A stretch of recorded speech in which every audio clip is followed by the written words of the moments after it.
Fanboy Modeling School.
Welcome to the Fanboy Modeling School. I am the Fat Mantis, now in HD. I'm here with my co-host, Steve, real name, no gimmicks, also in HD. How are you doing, my friend? I'm doing well. You know what we haven't done as an opening in a while? I think because it creeps a bunch of people out that were way too sensitive to auditory stimulation, but we haven't done a Fanboy ASMR opening in a while. Oh my God.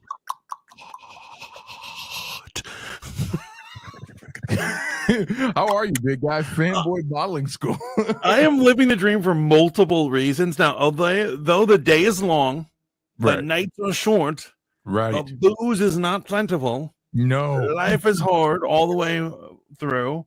Right. For some reason, I'm on cloud nine. I wonder what could have happened in this country in the last week to make me so happy. I know what it was. They announced that they're not doing the Family Matters reunion because Steve Urkel doesn't want to come back. It's got to be that. It's only if he's Urkel.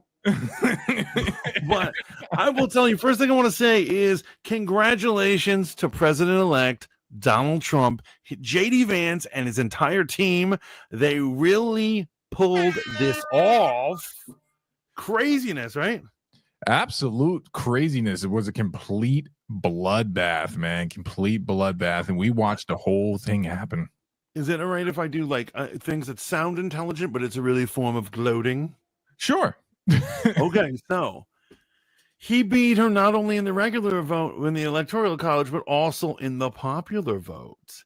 Wild. And he also, if you notice, he defeated her in every swing/battleground state. Yeah. Not a single victory for her in that situation. No. America has spoken. America did speak, and they spoke loudly as I'm about to speak right now. Folks, Fanboy Modeling School here on RizRadio.com, Riz Radio Live 365. Tell a friend how they can join the movement by downloading the Live 365 app. There you're looking for Riz Radio. You don't need to go any further than that. Or go directly to the website, RizRadio.com. There you'll see the breakout for all the amazing contributors and our blogs. Show the blog some love, man. We got opinions on things. Isn't that right, big guy? Yeah, and we're about to do a series, great series. You just did a great series. I'm not even going to spoil to the fans what you did it on, but it's about a band that needs more love, needs more attention, and right. People, you need to be hitting up those old tracks because it is a great one, and he talks all about it. Over in our chat, hail to the chat, says Matt Cat. Welcome in, my friend. Welcome in. He also shares the liberal biatches are going way crazier than they already are. I love that the B4 movement will only affect the liberal soy boys that voted for Kamala Harris. We got to get into that because that's a bizarro thing. But finishing up my thoughts on the blog, you've got one. Frenchie has one in the pipeline, and I have a great one. And no, it's not about politics, guys. It's about my love of music. So please check us out. We've got everything from music reviews to blog posts to today's best music and today's best DJs. Check us out, RizRadio.com. That was clean, man. That was really clean. It's like you've been doing this for years, man. Almost as if.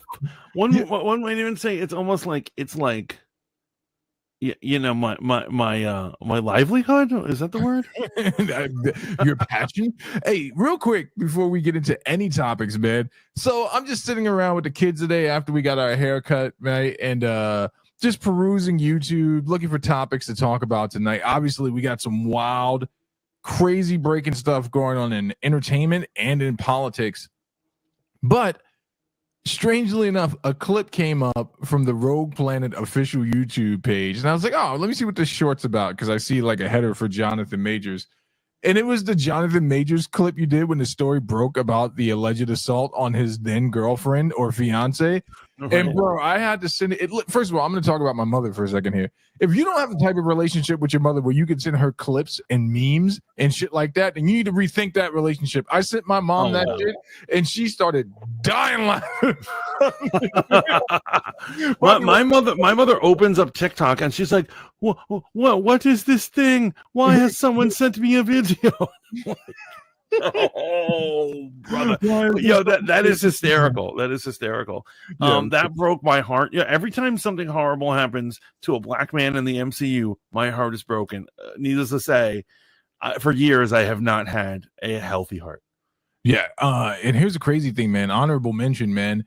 Because I saw that clip, it made me think about the miscasting of Jonathan Majors, right, in the MCU.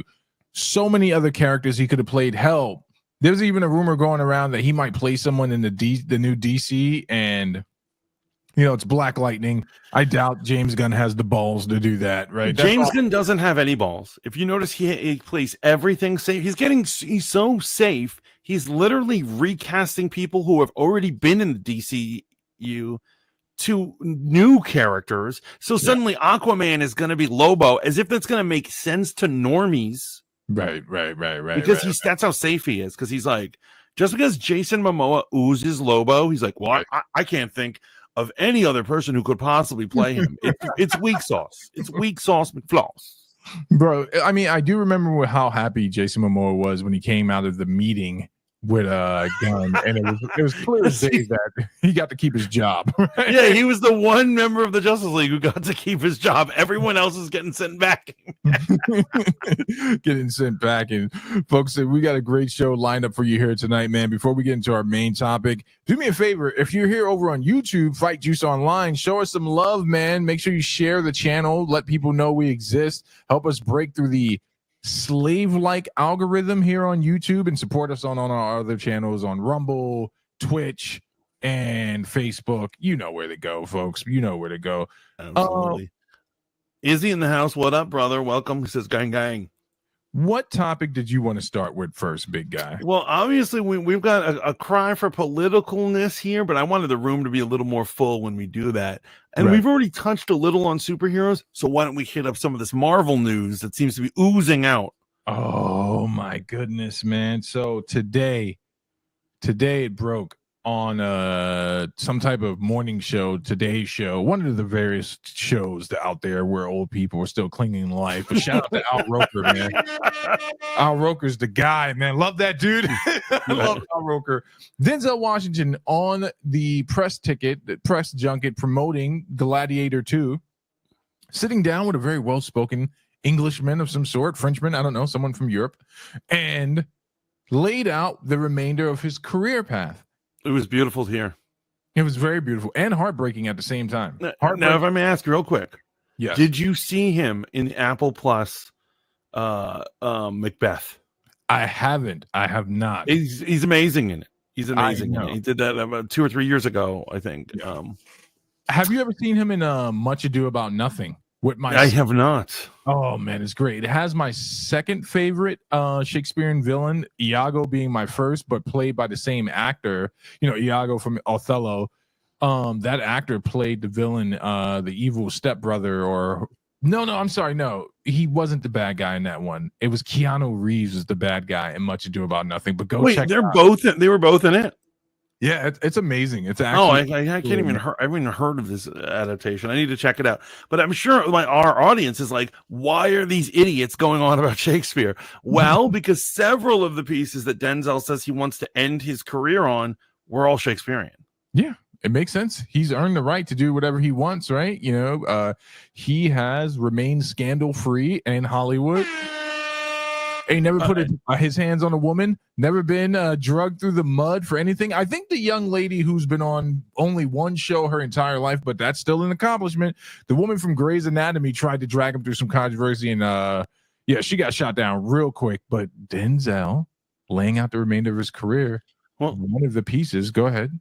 Well, but I was going to say I don't have many heroes. There are very few. I don't believe in hero worship. As soon as you start actually hero worshiping these people, they will break your heart.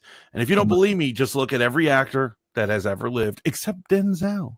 And what is his secret? It's a healthy dose of Christ, because he goes to a Pentecostal evangelical church, the Church of Angeles.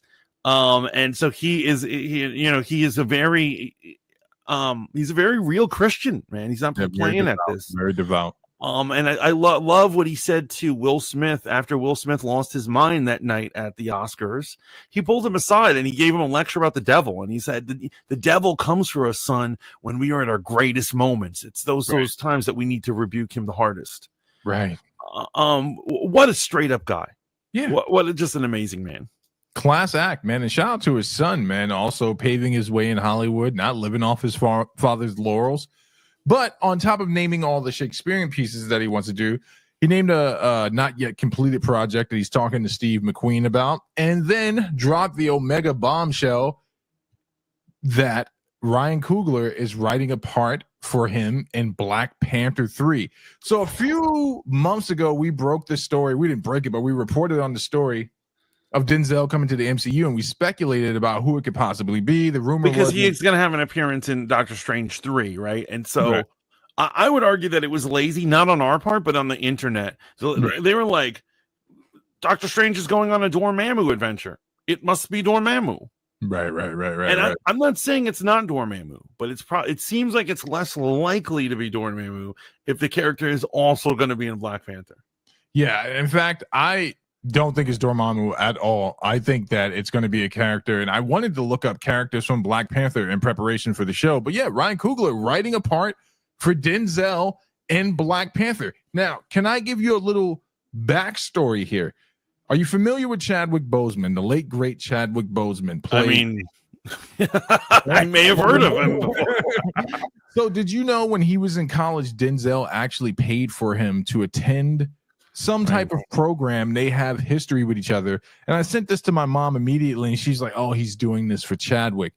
And I think that's beautiful. Chadwick Boseman was probably going to be the closest we had to this generation's Denzel. And the reason I say that is because he was already paving his way to just be Chadwick Boseman. If you think about his catalog before he passed, besides the last movie he did with the Russo brothers when he was a cop, which he was great in.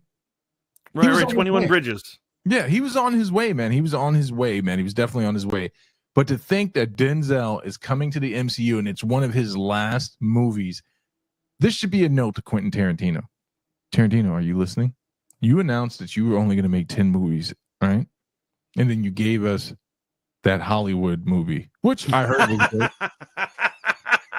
Let me keep it a bean with you, man. I've never thought of Tarantino as this Scorsese level Omega creator or director. His movies are fun, they're interesting. He's a little heavy-handed with the N-word, but it does reflect what I assume people talk about behind closed doors. When he did that movie, Once Upon a Time in Hollywood, and not The Bride, the sequel, what we all want to see, Vivica Fox's daughter coming back to get revenge. That's what we're all waiting for, right? That's how we want to see the career end. No, Denzel gave us what we wanted today. He's like, I'm going to be in an MCU movie, and then I'm going to retire after I do Othello, the movie. right. Yeah. He was like, because he said that he, when he was a young man, he did Othello, and he hasn't done it since. And so now he wants to go out doing it. I love this idea. I love it. But the fact that he's doing it in Chadwick Boseman, now I've heard speculation. Once again, the only thing people can ever talk about nowadays is wild speculation, because people don't have any information to go on. But some people have speculated that maybe to honor him as a mentor and a father figure to like not just actors, but also like specifically Black actors, that he could possibly, be in flashbacks or time travel and be the first Black Panther. I wouldn't be mad at it. I wouldn't be mad at that. it. They could do better. I agree. They could do better. Yeah, it seems a little weak. I'm trying to think of who he could play in Black Panther, but I also just want to live in this moment that hopefully, with the repositioning of the MCU and focusing on content and bringing someone of Denzel's caliber aboard, right, that they realize, and I'm sure Ryan Coogler realizes this, that it has to be good, right? I don't even care if they abandon the entire Namor story. I think there's a lot of meat there, right? That you can tell a great story with Namor as one of the main antagonists of Wakanda.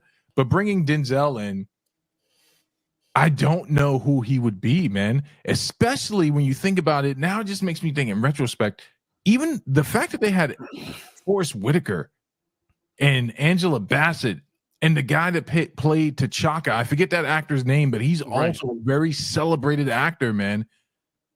But, you know, Ryan Coogler's gotten to work with some legends, man, and if he closes it out with Denzel and makes it fire, it's going to be amazing, man. It's going to be absolutely amazing. And so here's the problem that I have with it. The franchise is messed up. And you know what? It's not Coogler's fault. He tried to fix Wakanda Forever, but there's only so much you can do when you already have a script, but your actor dies. Right? Like, this poor guy had to adjust. And in my personal opinion, the script was a mess. Yeah. It didn't live up to the epicness of one. How are they going to readjust? That's my question for you right now. So the way I would do it, man, there are a few interesting story arcs that they can't do right now in Black Panther. One of which was that T'Challa basically goes on the same kind of kick as Batman, where he loses his position. You know, in the comics, the Dora Milaje turned on Black Panther after the whole Secret War event because, you know, he's hanging out with friggin' Namor, which is apparently a no-no. This is already after he's been removed from his seat as king, and Shuri's the queen of Wakanda.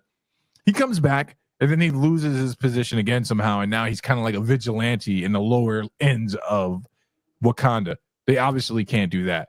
What I'm hoping they do, what I'm really hoping they do is, I'm hoping that he plays a specific character that's like a shaman that questions the ruling class of Wakanda and wants them to return to their naturalist roots. So this character is very, very interesting, right? He lives in the outskirts of Wakanda. He's a magic user, and he has nothing but complete contempt for the station of Black Panther, for the way Wakanda is and its technological advances. And he believes that the power of Wakanda has always been in its spiritualism and its magic. And I think that would be a great character.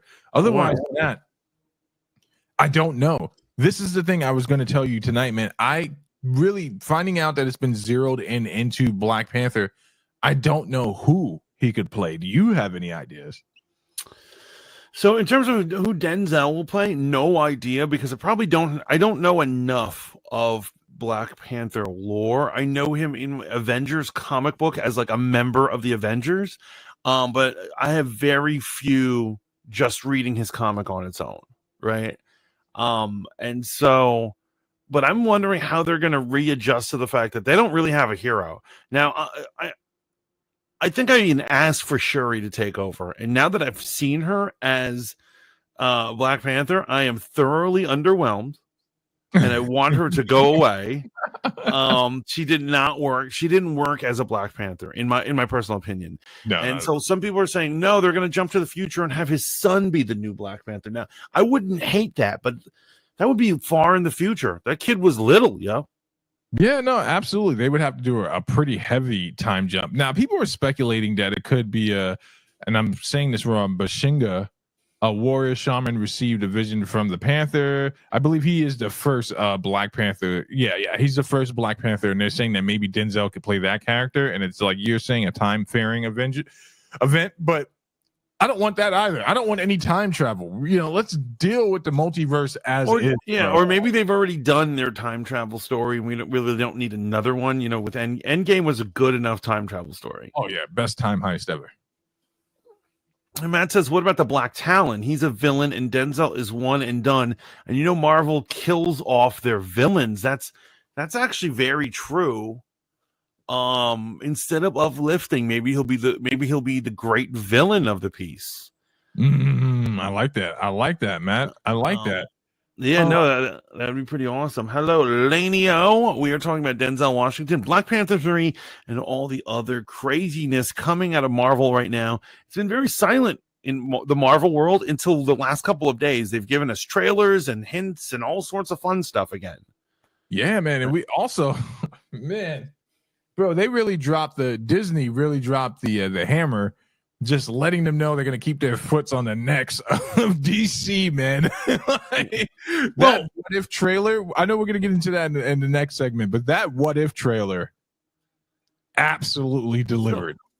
So here's what, do you want to get into it right now or? Hold on for a second. Let's round this out. Let's hear from the audience. Who would you like to hear see Denzel play in Black Panther? Because and then also, who do you think should be the Black Panther, the titular character of number 3? Should they continue with Sherry? Should they go on with the son, or should some other person become the Black Panther? Let us know down there. And then just in general, they've hit us up with a lot of these trailers. Absolutely. Go ahead. I mean, one of my favorites is Daredevil. Oh, because it looks like it's a return to form. And I was worried for a little bit while that the Kingpin would not be able to be intimidating again, because they kept doing these miniseries where every woman and their mother got to beat him up. Right. He's just getting smacked down by D-level female characters just to boast them up. It's kind of like when Wolverine used to just get beat up every time a new character would enter the scene. It was pathetic. New feral character comes in. How are we going to make him badass is Wolverine. My poor Wolverine and my poor Kingpin. But however, if you see that trailer for that has Kingpin in it, he is very intimidating. Yeah, Born Again looks amazing. Before we get there, we're going to talk about now the trailer for What If, but you go ahead. No, finish your thought. But we're going to talk about the trailer for What If. No, I was just going to say, unfortunately, we don't have time to talk about all the products here, right? So we've got Wonder Man, we've got Daredevil, we've got Thunderbolts, we've got What If, and we've got Black Panther. So we can't talk about every single thing in this broadcast today.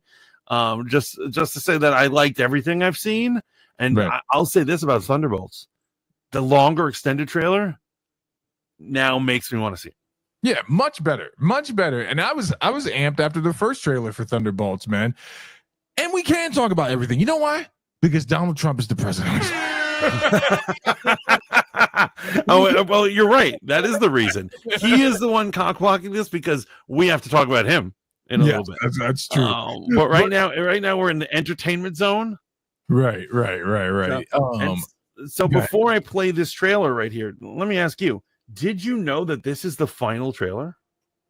Not the final trailer, the final season. Pardon me. No, actually, that had escaped my attention almost entirely. And to find out they're ending it, which I think 3 is good, right? 3 is a good way to make sure 4 is not bad, right? I think it's amazing. I have some problems that I want to throw out there, not with the trailer itself, but with how awesome it is. And are they overextending their hand, right? So we're going to watch a trailer, and there's a certain cameo and potentially 2 cameos for this season where I'm like, should they do this before these characters make their theatrical appearance? Here's the thing. Here's what it is. I'm completely blanking on my example here. However, I feel they've already done this. I feel not this exact thing, but they have hinted or shown an alternate version of somebody who hasn't premiered yet, and they eventually are in the movies. Yeah. Could be mistaken. And you're right. There's one particular one that I was like, there is no way this character is in this cartoon right now. Yeah, I think we're talking about the same person. There's a big A on his belt. Let's just show the people. Let's show the masses. Let's run it. Real quick before we get into it. Izzy says, watch it just be a cameo for Denzel. Johnny Blaze was mentioned in Agatha all along, so that's about to open the door for other things. Yeah, that is true. The trailer made Bucky great again. Yes, both trailers did. I think both What If and Thunderbolts made Bucky great again, and I'm happy to see that the masculine energy has returned. But anyway, let's play this bad boy.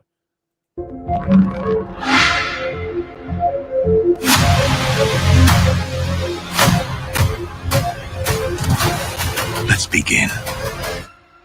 Up for an adventure? Always.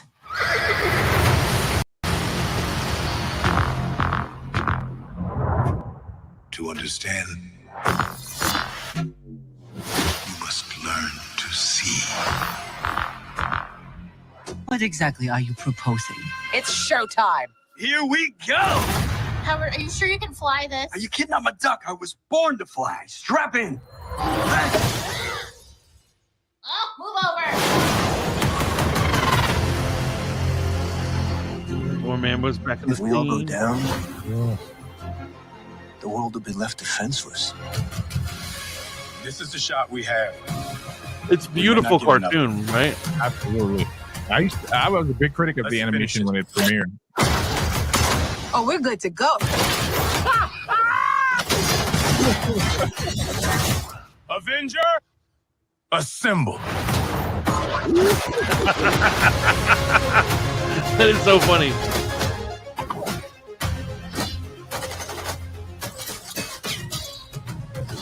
Yeah, I would love to see the Red Guardian in his prime. Yeah, absolutely. I'm kind of. I don't like seeing fat Red Guardian. This is where your story ends.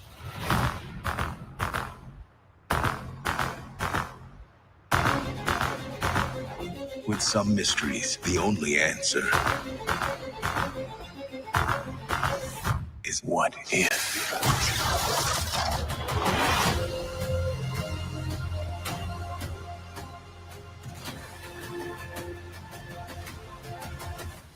Maybe it's time that we called in some help. This is the one that blows my mind. I am Storm,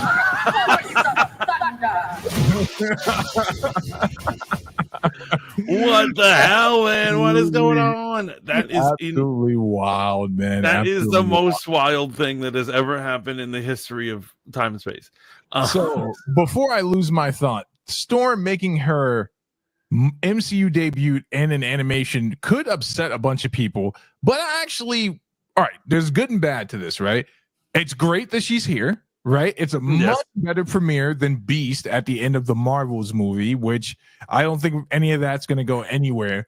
But I love that it's Storm holding Thor's hammer, and I love that it's the same voice actress, man. I love all of that. Now, I just got to say, I'm not mad about her making this debut first, right? Really? Yeah, I'm not mad about it because here's the thing. I feel as if, though, I have no evidence, I have no inside scoop, and remember, I will never lie to you and say that I have. I feel like we could be a little ways off from the X-Men movie and some soft promotion, and I would qualify this as soft promotion of the X-Men in the MCU is what's needed, man. Build up the appetite, because you know what we didn't get with the original X-Men movies? Even though the mutants in the comics are probably the most powerful beings walking on the planet Earth, the movies downscaled them, man. Like Storm didn't seem that powerful, even though she's an Omega level mutant, right? Like Magneto seemed like the most threatening mutant out of that entire saga. Right. I need this, right? I need this. Even though I love the X-Men 97, I need for the MCU to rep for the mutants and just say, hey, these are the alpha level beings on this planet. Forget those Eternals. Like, this is what we need. Obviously, animation is going to be able to show the true power of Storm, like in a way that live action has yet to understand how to illustrate. Right. You know, even when they show the greatest superpowers, it's never as good as in an animation, right? Because animation, they have a flirt. Like, look at the way she wields the weather. Like, look at this. Right? I would argue they should have at least normal Storm before they show Thor Storm, right? And so, and I actually remember reading where this character comes from. You know, it was a New Mutants annual where the New Mutants go to another dimension where Storm is Thor or whatever. Right. And so it all makes sense that the hammer would be given to her and stuff like that. It's great. It's amazing. I'm like orgasming just thinking of it. But I just do you think that because they're toying with showing us mutants, that mutants will actually start appearing in their works? Yes, I think mutants will start appearing in their works, and this is beyond the level of toying, right? Like this is This is blatant. This is some blatant stuff. There's a straight up fingering, right? They're not playing with you. Right. There's no foreplay left. I get where you're coming from, and again, I understand that sentiment, man. Her premiering in What If might seem like, yo, doesn't she deserve a big Mario movie cameo or a premiere? But just think about the slate, right, of what's coming out. Where would Storm make the most sense? Not in any of the movies that are coming out right now. I don't want her shoehorned in Secret Wars, but this is Black Panther. But it wouldn't make. See, I knew you were going to say that, and it wouldn't make sense. And this is the problem with MCU writing when they try to shoehorn. So you're going to take that entire arc of their relationship and just throw it in there without a Black Panther? You're going to throw in his major love interest from the comic books without a T'Challa? Well, unfortunately, he died. So what are we supposed to do? Everything gets put on hold. You know what I'm saying? Like, but here's the thing, man. Just because one mistake was made, don't make another mistake. So explain it to me. How would you like her to appear in Black Panther? What role would she play in Black Panther? Well, I don't even know who Black Panther is. I don't know. She could end up being the motherfucker's babysitter if he's the child. Yeah, no, I really don't know. But she certainly would. Where would she fit in? I'm saying if not that. I guess we have to wait for an X-Men movie, right? So here's where she could have fit in, but you're not gonna like my answer. But allow me to massage it. For those at home, homeboy was giving a massage to a phantom ghost in front of him. You know where she would have fit in if the movie was good, and she would have made the movie a million times better because you would have actually had a strong female character that people respect. She would have been great in the Marvels, right? It would have been a great way to introduce a mutant learning about her powers. And you know who could have been out of that movie? Kamala Khan, right? We could have taken Kamala Khan completely out of that movie, right? And Storm would have been a great character to premiere. And how's it going to work in that movie, Steve? Well, here's the part that I got to do a little massaging on you for. Nick Fury's out too, right? The Skrulls out, all that shit out. Right, we get the story that they should have told, which is Carol Danvers and what's homegirl's name? What's the sister's name? The black one who got powers in Photon. We get the story of them actually reconciling, right, on Earth, trying to figure out and navigate why Carol wasn't present for her mother's death. I don't need to see the green people for that to happen. Her teaching Photon her powers and them stumbling across Storm. Hell, you could throw that shit in chat GB right now and get a great story. Better than the Marvels, bro. I'm telling you, Feige should have, ultimately, if he hadn't ruined Phase 4, Feige should have done this, and this is like the obvious answer. The X-Men should have, all the major ones should have appeared in already someone else's work. Absolutely. And she should have appeared earlier in a Black Panther movie or thing when we had a Chadwick Boseman. Rogue should have appeared in Captain Marvel 2. Wolverine could have appeared in one of the many Captain America things. Right. You know what I'm saying? And so there's a bunch of things that they have just dropped the ball on. Wolverine could have appeared in Falcon and the Winter Soldier. Imagine how in Madripoor, if he was actually there as Patch. Yes, that would have been amazing if it was gambling there in the white tuxedo as Patch. That would have been absolutely easily done. But you know what, right now Kevin Feige is paralyzed. He's scared to death of casting. It's like he doesn't want to cast anyone. He thinks he's going to cast wrong. He's going to cast wrong. Well, you know what? When you overthink of it, you get people like Brie Larson as Captain Marvel. You pick the worst person because you overthought it. Yeah.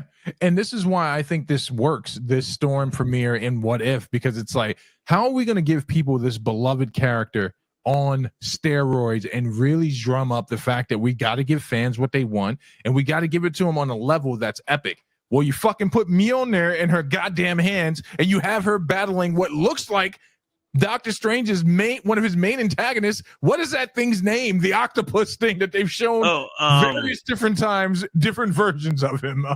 Shumagorath. Shumagorath. That one-eyed prick. I think this is going to be great. Now, I got Big Brain Mantis here with me tonight. I can tell you got your thinking cap on. Rob from Comics Explained on his page put up a picture. He's not claiming anything.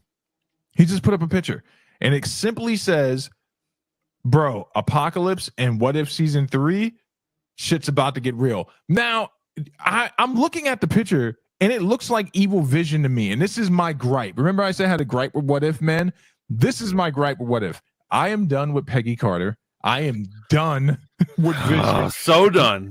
They need to. They need. The whole point of the show is that it's an anthology. We're supposed to get different things. I think they made a mistake having characters return.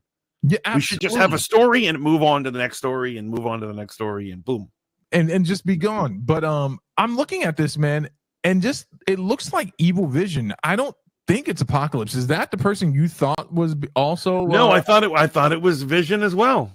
Right. But he's not the only one who's hinted at this. Other people are saying it as well.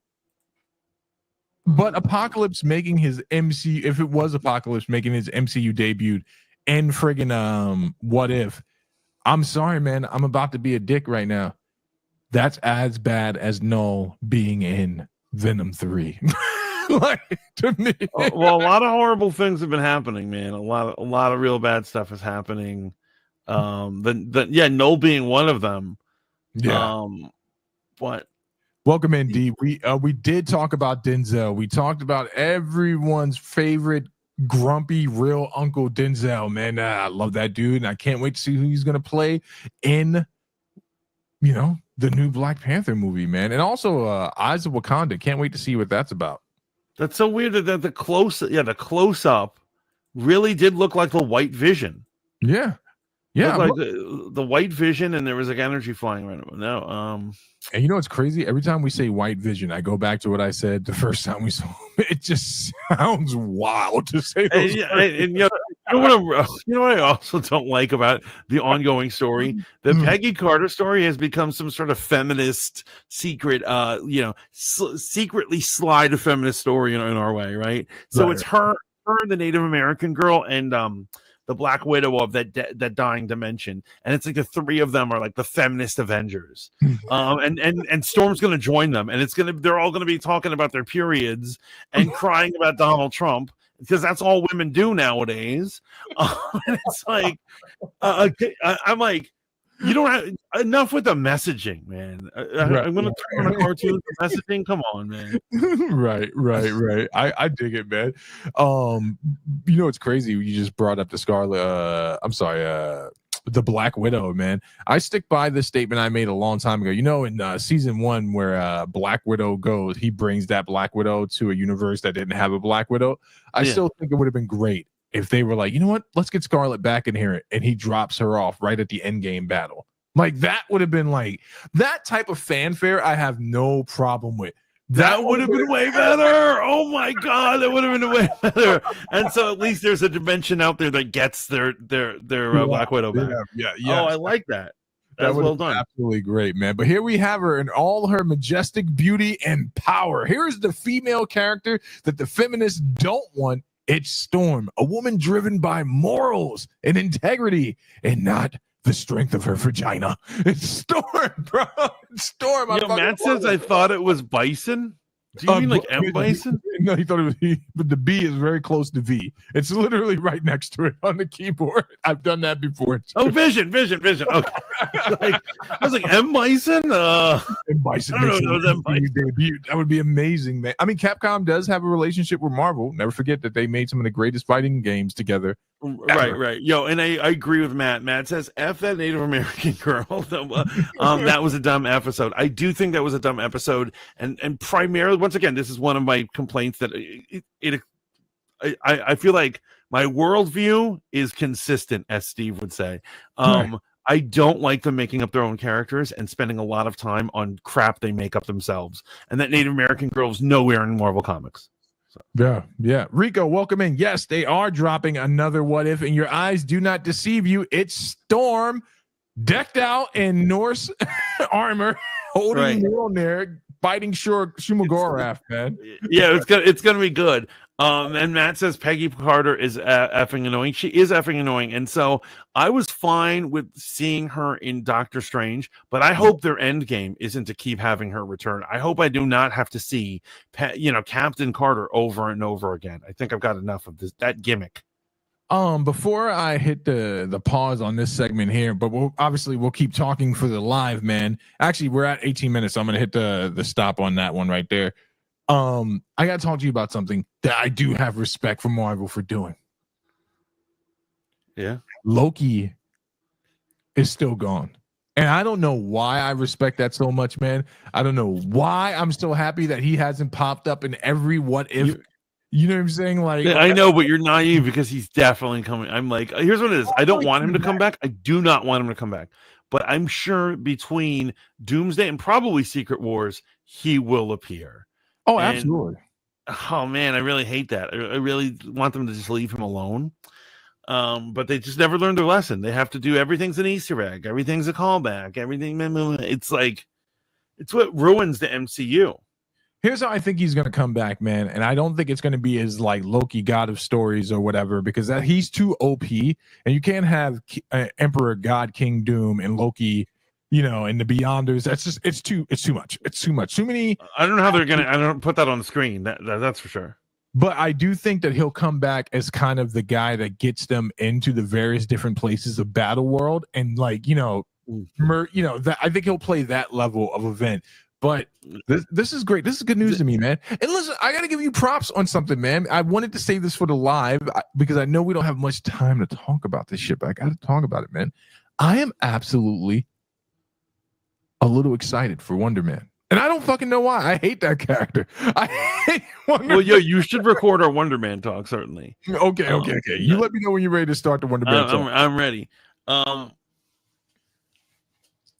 But so Wonder Man, let's talk about this Wonder Man situation. So have you heard any of the leaks that are going on? No, I haven't heard anything. I came to you first. Okay. So apparently there's a boatload of leaks. Let's see if we can pull up a video on this one.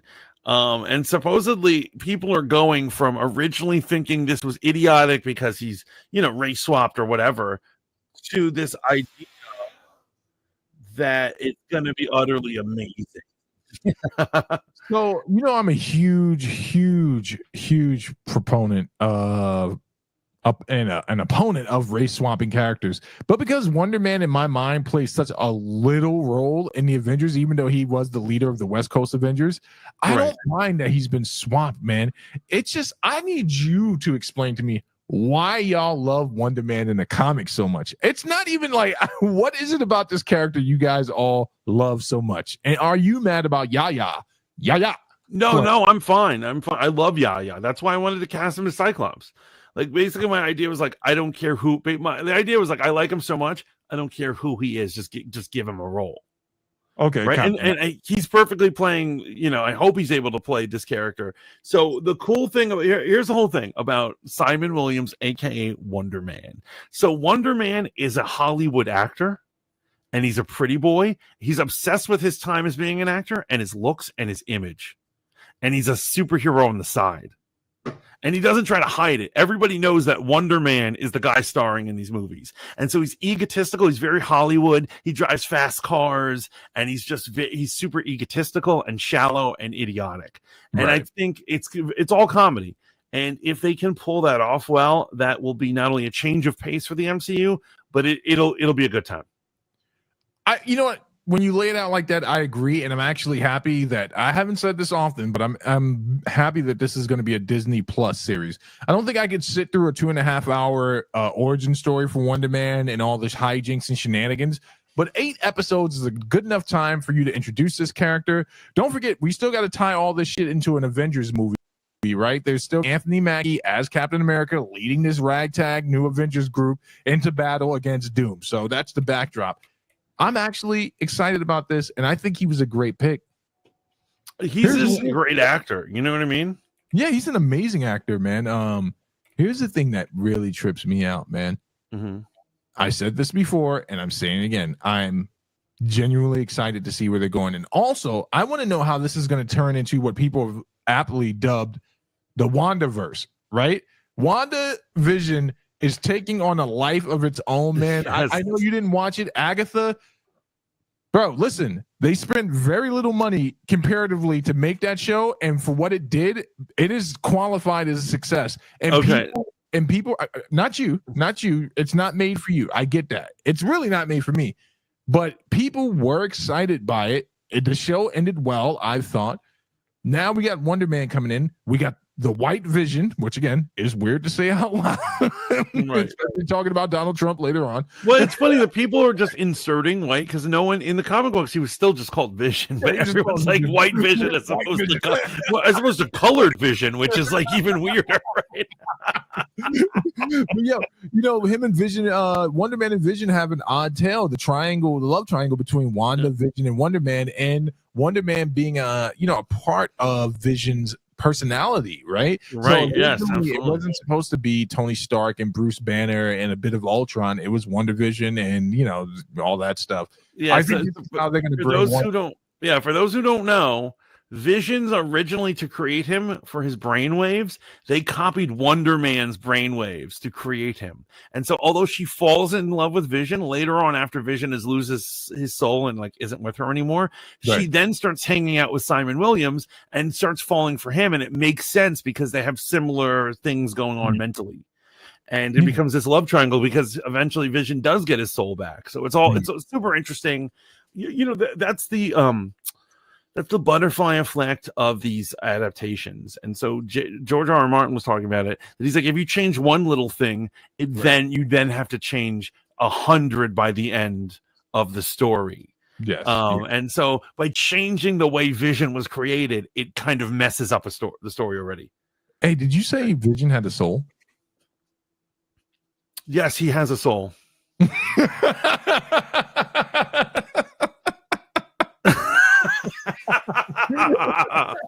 Wait, hold on. Is this you attacking my thoughts on clones, or is this you attacking the story, or I don't know where you're going? What are you, a liberal? What do you mean attacking? I'm not using verbal violence against you. This is a safe space, okay, Steven? This is a safe space. Go ahead, play the clip. That was great. The look on your face. And I'm saying the comic books give him a soul. I wouldn't have given him a soul. These damn androids should not have a freaking soul.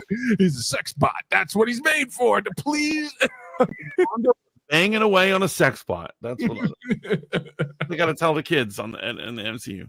Of what they have to come, including a look at the Wonder Man series. Now, this series has been shrouded in mystery, and even though we got a little teaser trailer for it that Marvel Studios released themselves, we still don't really know what it's about. And considering the fact that Wonder Man's origin in the phrasing comics right here. Can't really happen Shaolin in Icebox the says MCU Marvel's because Johnny it involved Cage. That's Tony the perfect Stark example. Stark of Industries Wonder and Man. Iron Man and Baron Zemo being a pretty big bad guy. Considering that most of his origin from the comics can't actually happen in the MCU just because of continuity purposes, that really leaves fans wondering just how they're going to handle Wonder Man. But today, we have a very, very interesting plot leak for the film. It sounds absolutely crazy, but in a good way. I'm just hoping that if this is true, Marvel Studios can actually pull this off. Because it sounds like they're kind of taking plays from She-Hulk, the ending of She-Hulk, but also at the same time kind of Deadpool as well. Basically, it sounds like this is going to be a very meta show, which can be good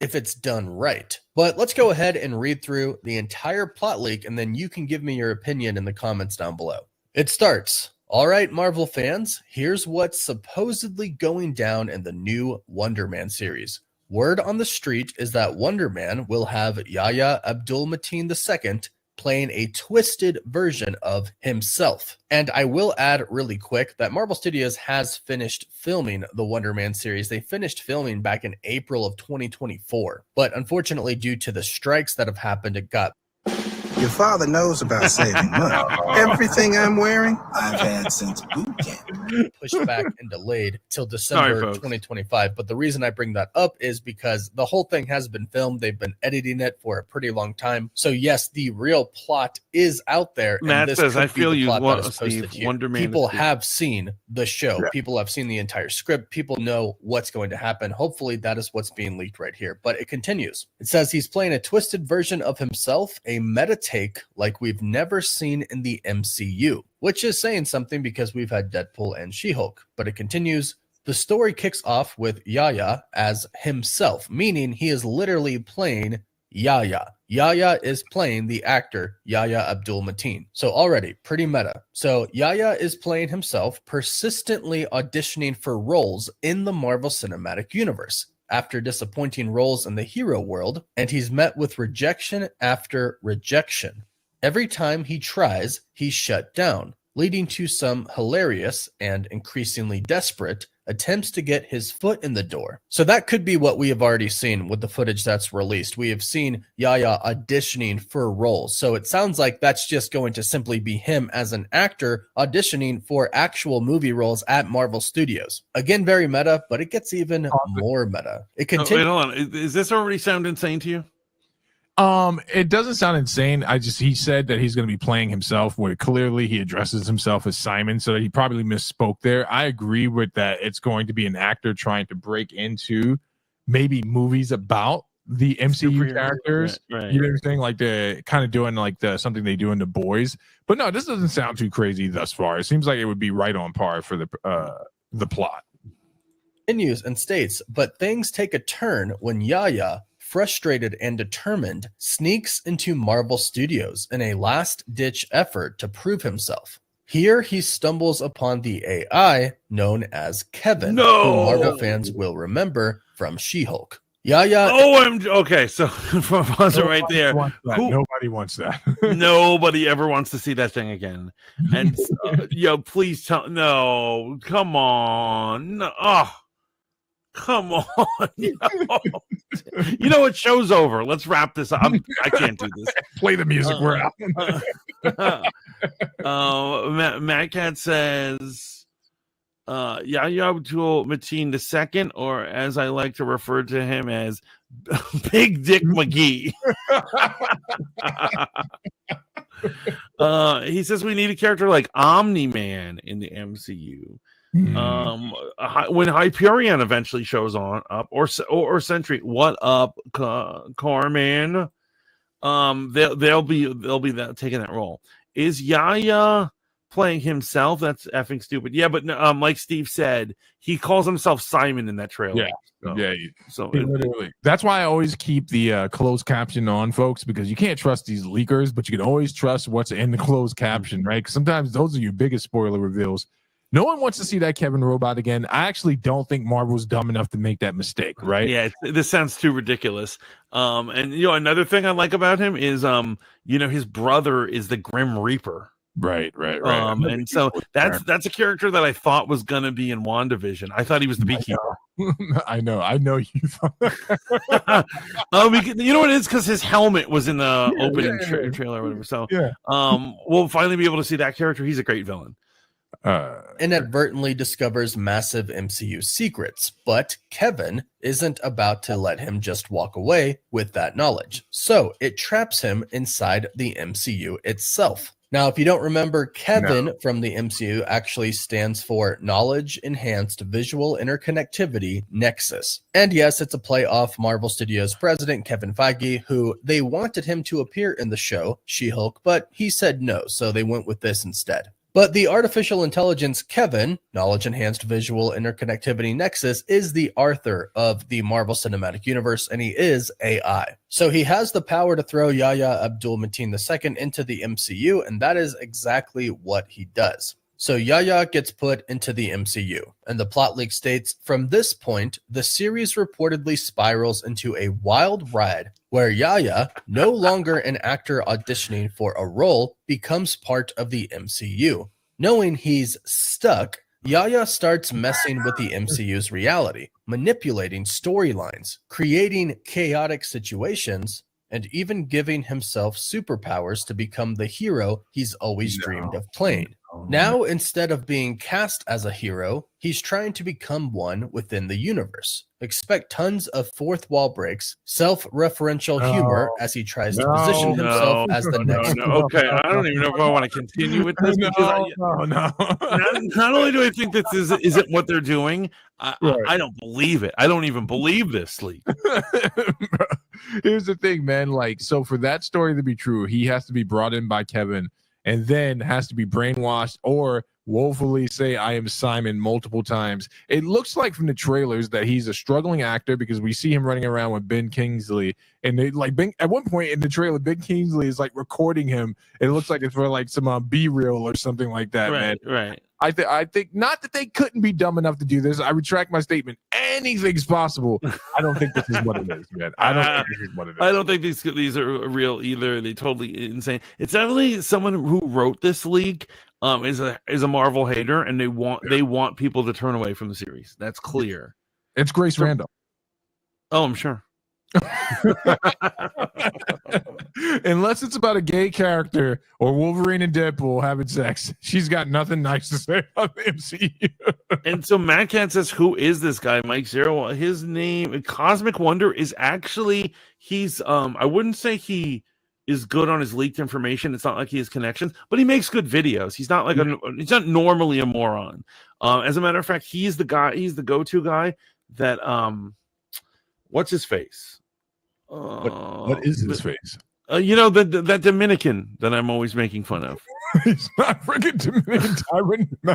Tyrone Magnus. Yes, that's Tyrone Magnus.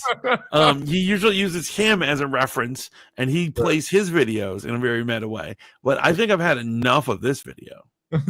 I'm done with you, sir.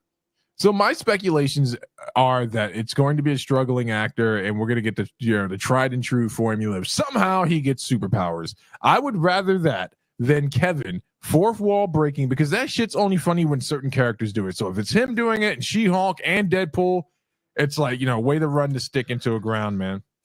I agree. It's it's just a disaster waiting to happen. I don't think they're stupid enough to do it. I say veto this leak. Yeah, that's a bad leak right there. But like I said before, man, I am excited about the show. I'm definitely going to be tuning in, man. I'm going to watch it.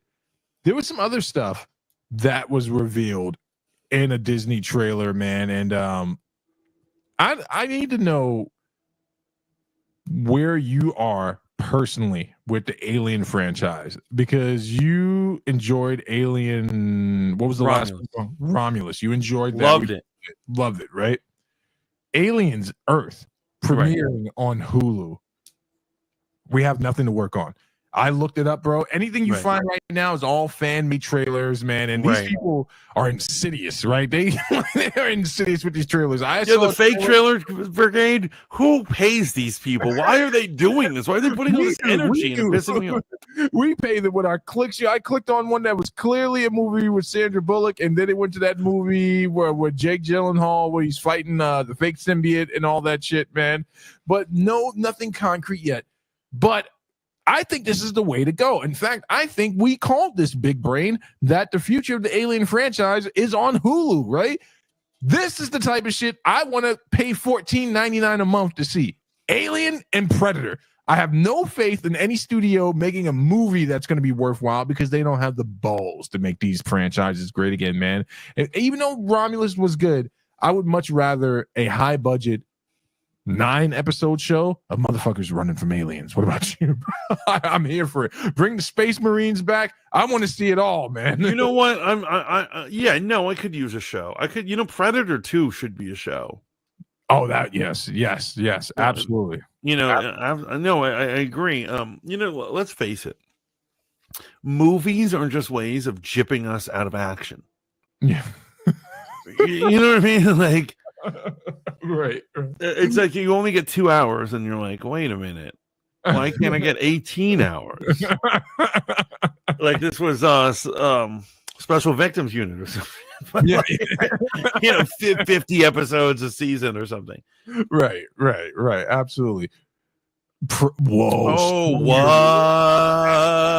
Bad take from Matt Cat over there. Bad take from... That was a good movie, man. Prey That was a a really good movie. Definitely good. Way better than that Hellraiser movie.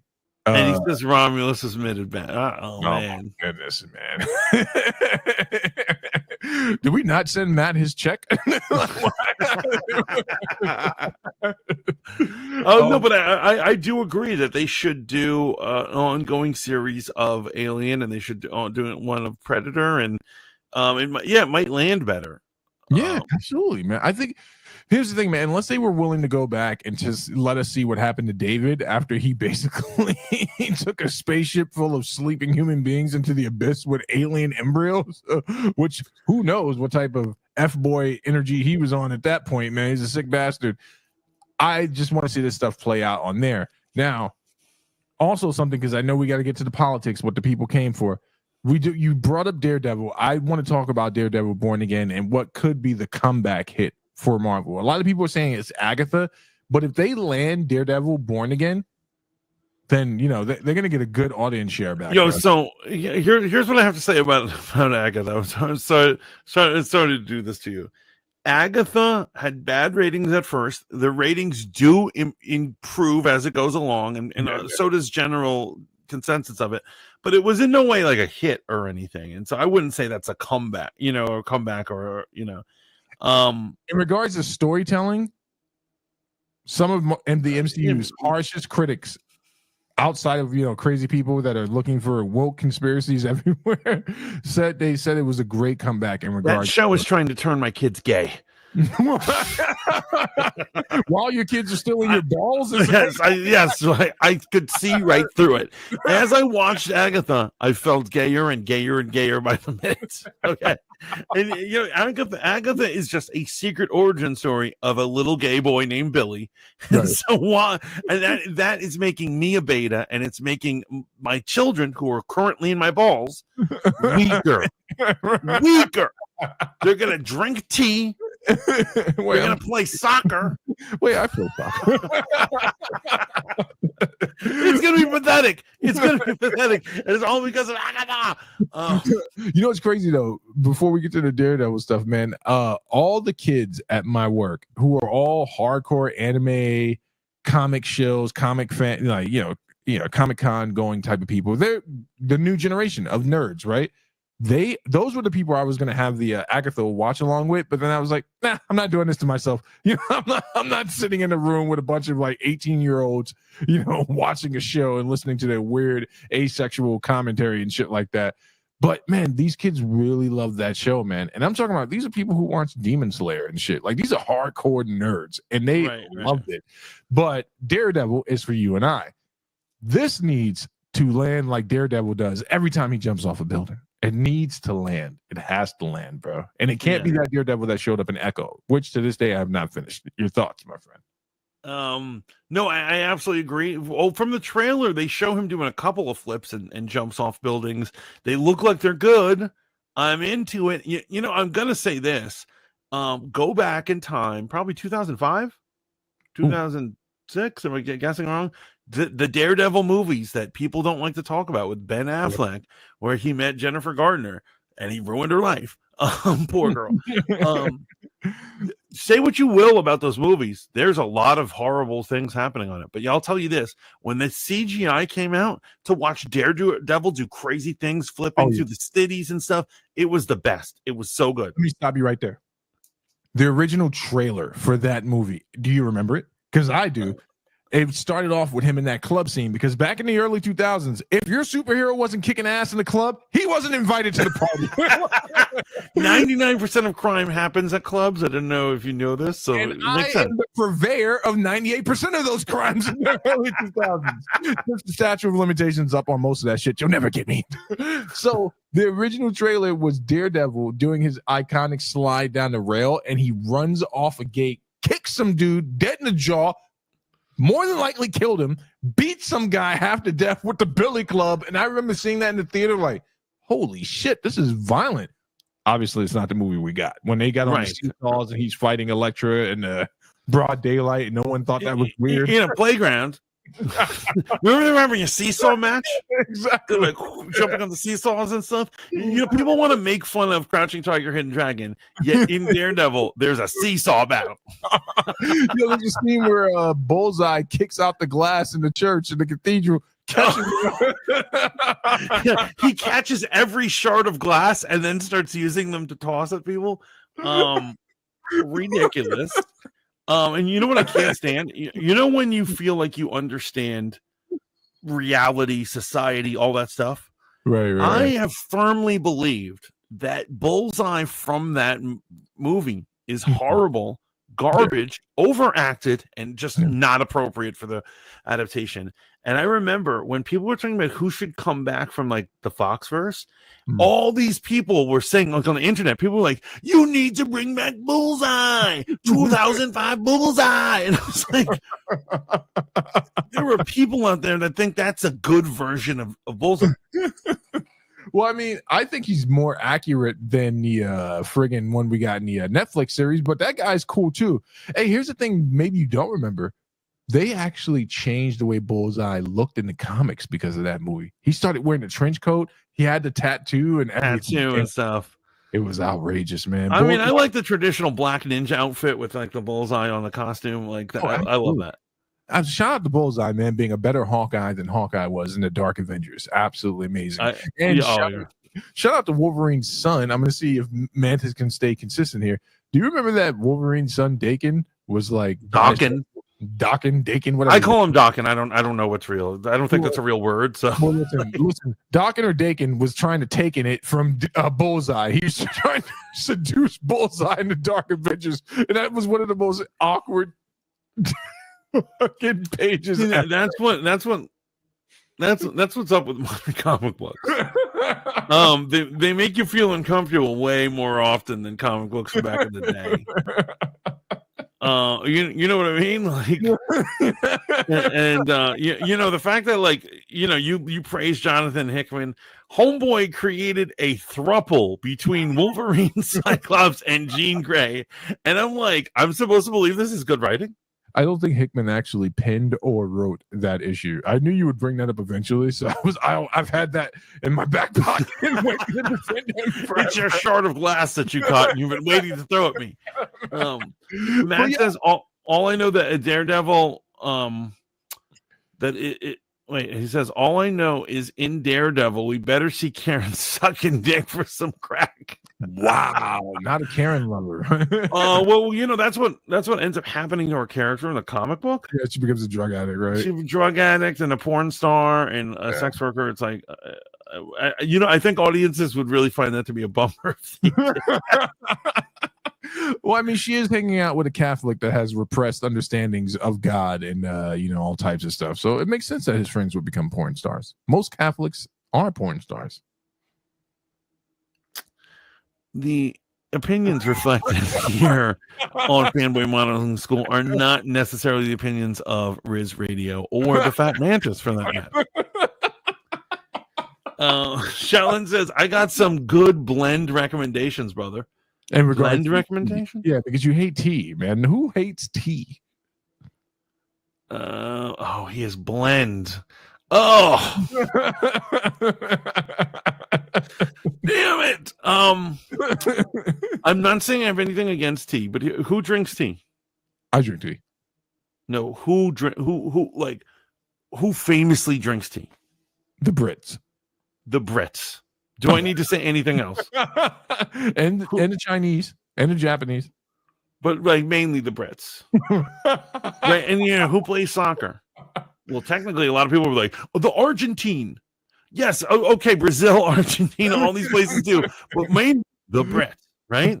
Right. Basically, I believe that all, like 99% of betahood comes from that island of crap they call the British Isles. Well, wait, soccer is a vestige of misogyny. Remember how they kept all those female players down that were doing wildly better than the males team? No one went to see them. When you're arguing for equality of pay, you have to still have equality of outcome. So if no one goes and sees your game and we divvy up how much money that is, when you divide 0 amongst 50. Let's say there's 50 players. What do we have, girls? And I know math is not women's strongest like suit right there. But like the idea that they're like, here's what I'm saying. It is true that the American women's soccer team was winning World Cups and going to the Olympics, and we had men teams that couldn't make it to the Olympics. Right. But if no one goes and sees their game, how are we supposed to pay them? No, you make a very accurate point. The opinions expressed by the misogynistic Daredevil Born Again, man. We got one of the greatest arcs in his history, Kingpin running for the mayor of New York, which is going to be great. Right. It's Kingpin proper from Netflix, which is, I think, the most accurate version we've gotten of Kingpin thus far. Outside of the Spider-Man animated series where he was just like a dick with a turtleneck on, like just constantly doing horrible things. I'm looking forward to this. We got the Punisher, the most accurate Punisher we've ever had, man. I'm looking forward to this. I like him as a Daredevil guest star and not his like. I liked him better in Daredevil than I did in his own series. I didn't finish the last season of Punisher, but I heard it was good. Good. Would you be excited? No, oh wait, holy smokes, Batman. What about the talk about Iron Fist? Are you up to speed on the Iron Fist rumors, man? I don't know up to speed. I know what the last rumor I heard. What was the last rumor you heard? So that they're gonna bring back all the Defenders as the same actors except for Iron Fist, which they're gonna bring back that chick. Yeah, the chick is gonna be on. Folks, we're about to see Mantis lose his dinner in real time. What are your thoughts? So here's the thing: Mantis is normally against gender swaps. Right. I'm less angry about racial swaps. I am against wanton feminist messaging or whatever. However, in this case, right. I let them swap anything out for Iron Fist. I will let them. I will allow them to do a non-English speaking illegal immigrant black Muslim female Iron Fist. For the record, guys. Oh, who has a disability? For the record, guys, that's the most obsessed human on earth. Right. I will allow that type of person to replace Iron Fist because Iron Fist, the live action Iron Fist, was the worst thing I think any comic book adaptation or attempt so far, either in Marvel or DC, has ever been. It was right up there with Power Rangers for me, man. Like I'm like, in regard, Power Rangers is trying to be cheesy. That's the difference. Right? They know what they are. They know that they're being cheesy. That's they got a guy pretending to know Tai Chi, and it's like Tai Chi's the thing where like people know Tai Chi. That's not that mysterious. He's doing fake moves, and he's like, "I'm a martial artist." Yeah, and I'm like, "What is this dude doing right now?" Have you ever seen a movie called Tai Chi Master made by Keanu Reeves? Yes, I actually like that movie. I love that movie. I love that movie. Completely. Shaolin, by the way, is dropping a line from the original Daredevil. He says that light at the end of the tunnel, that's not forgiveness. It's the C train. there goes those like late 90s, early 2000s like lines that they put in action movies, right? Bro, did you and Shaolin enjoy that meme I dropped in the group chat? Team, I won't kill you, but you're definitely going to be going to the hospital after this. Yes. Batman, Spider-Man, and Daredevil. I absolutely agree. That was great. As long as it's not Daredevil from Echo, I'm there for it, man. I am absolutely there for it. Oh, wait, hold on. He says Captain Picard drinks tea, Earl Grey to be exact. That's absolutely true. And he's French. Right. And so he's a European. And so there's something about European men, very beta, very feminine, and yet I forgive them for who they are.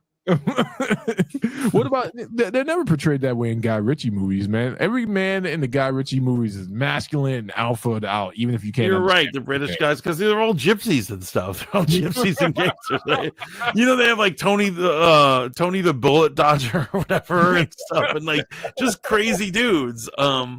Here's what I'm saying. If that level of actual tough Britishness exists, come forward. Because right now I'm looking at Prince Harry, and I'm looking at the guys from One Direction. Oh, those rest in peace, Liam Payne. He says, Mantis, you should tell this to Angel Reese, her and her shitty 3-pointers. Oof, Angel Reese, man. She crashed out on the internet the other day. Like bad. Like I can't even repeat what she said, even though we would never get as much traction as where she said it. Yeah, she crashed out bad, man. She actually, any final thoughts on Daredevil before we get into politics? Because we can talk I can't wait. I was worried. I thought it was going to be destroyed, but I was so worried, but I am still in there. I can't wait. By the way, Kevin Feige lied. At Comic-Con, he said it would be 18 episodes, and it's only 9. I mean, all he does is disappoint me. I can only imagine what his woman has to go through. Damn.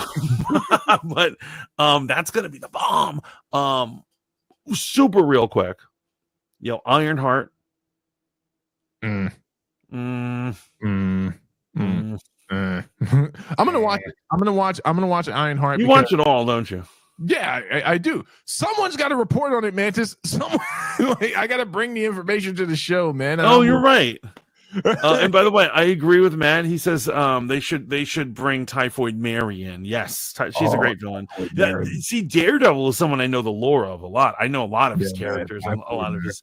He is a great villains gallery, bro. One of my favorite love triangles, and it's not really even a love triangle, man. It just shows that Canadian midget gets around. Typhoid Mary and Wolverine's little love arc that they had was such an interesting, that was weird, bro, in all the right ways, man. Yeah, I gotta say, out of all of Wolverine's lovers, I love the run of X-Force where him and Domino are banging. Yeah, that is a good one. That makes the most sense, man.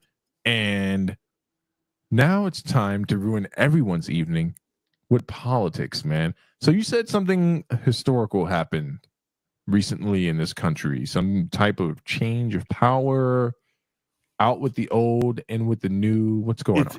It's a red wave. It's a red wave. A decisive victory over the Dems. The Dems had they had earned $1 billion, and they had 83 billionaires on her side. Trump had 51 billionaires on his side, right?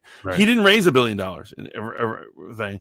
And somehow he defeats her in every battleground state. He defeats her in the popular vote. They take the Senate and they take the House. Dems have nothing. If there is a Democratic Party, I'm not sure. I'm not sure what it is. So here's some stuff that's been going on that's been in my algorithm, right? So initially, after the shock of the bloodbath, which was the elections last week, the blame game started. Blame game, we're going to take in a few different levels, Mantis. The one that I know you want to touch on first, let's start with the people, right? The people making social media content. And I got to start here, man.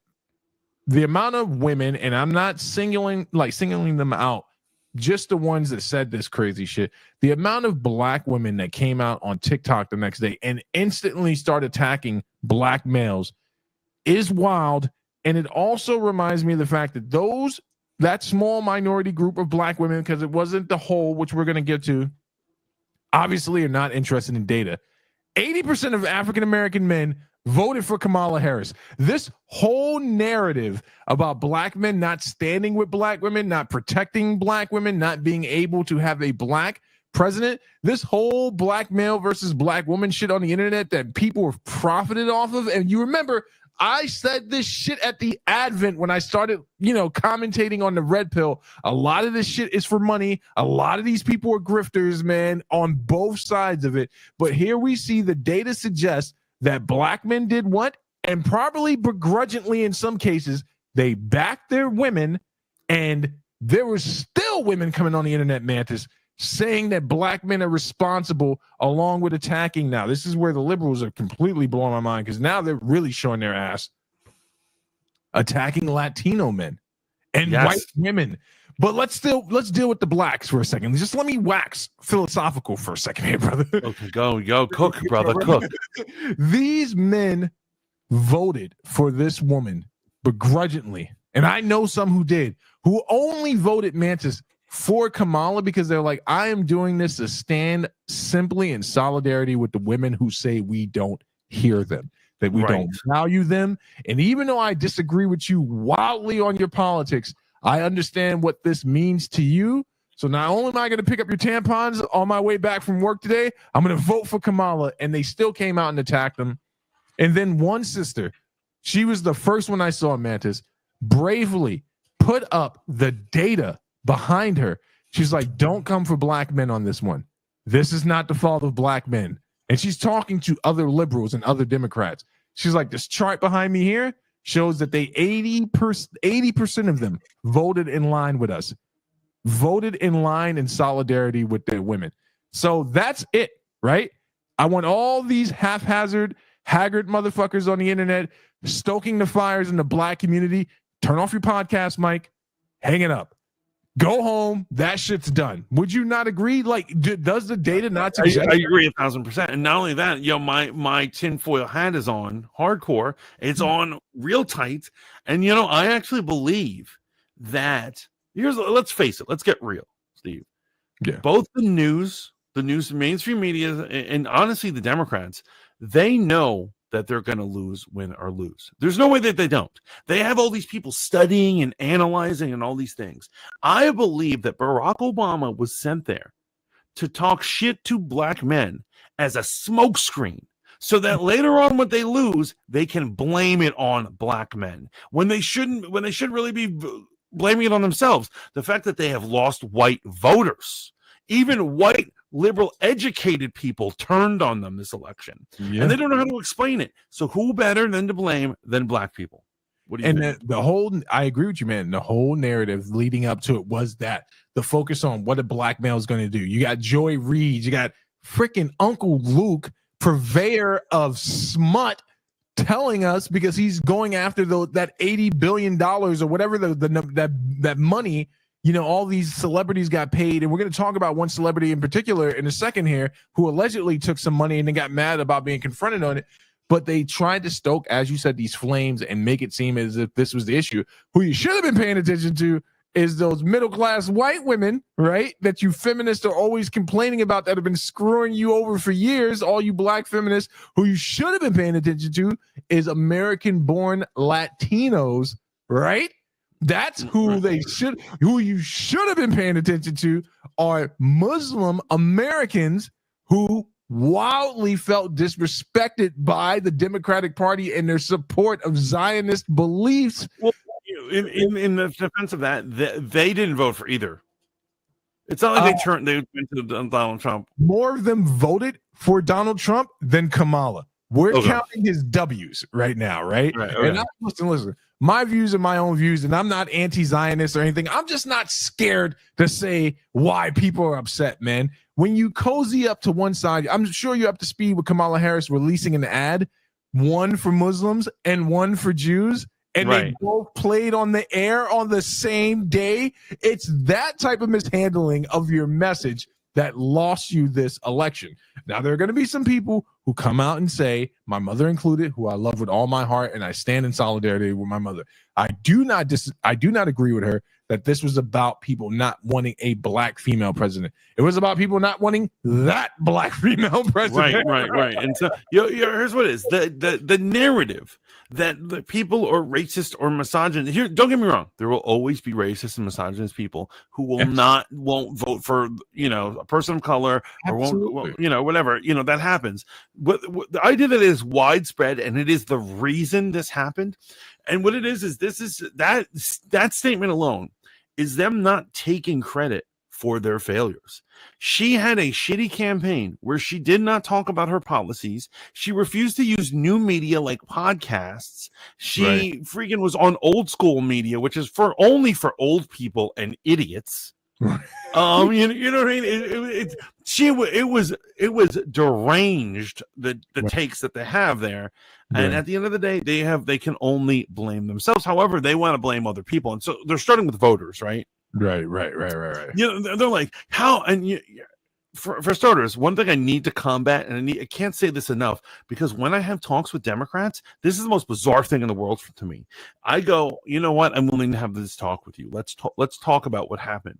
And then the first thing they say is, I can't believe that you and your buddies don't believe in my rights or the rights of, and they go on some rant or whatever. Right. And the problem is for me to answer their while out, right? I have to believe in what they're saying. An example is, I raise this marker up and I go, Steve, why is this blue? You cannot answer that, because in your mind, this isn't blue. This is orange. And so before you can say, we can't even have an intelligent conversation about it, you would say, well, for the record, I don't think that's blue. I think it's orange. I wouldn't even think, my guy, I got you. You're cooking right now. Yeah. And so when they say immediately, they start as if something is a fact, as if he is a Nazi by fact, as if he's taking the rights of women away by fact, as if he is racist by fact, which no one has ever been able to prove to me. I've asked them all the time when they say that. I'm like, can you tell me a time that he said, or his policy or something, where he's he's racist or he's anti-LGBT? And no one has ever, without fail, they always change the topic when they're arguing, and they can never give me a reason why. Right. Or they call into question if he's telling the truth about his actual views. And then I would have to assume something that I can't know. I can't know, without a shadow of a doubt he's lying. I like where you're going with this, man. Yeah. And so what it is they start off always either with a fallacy or a belief that only they hold and that a common man doesn't hold. The other day I was speaking to a dear friend. I love her immensely. And her first take was, how could you all side with a felon?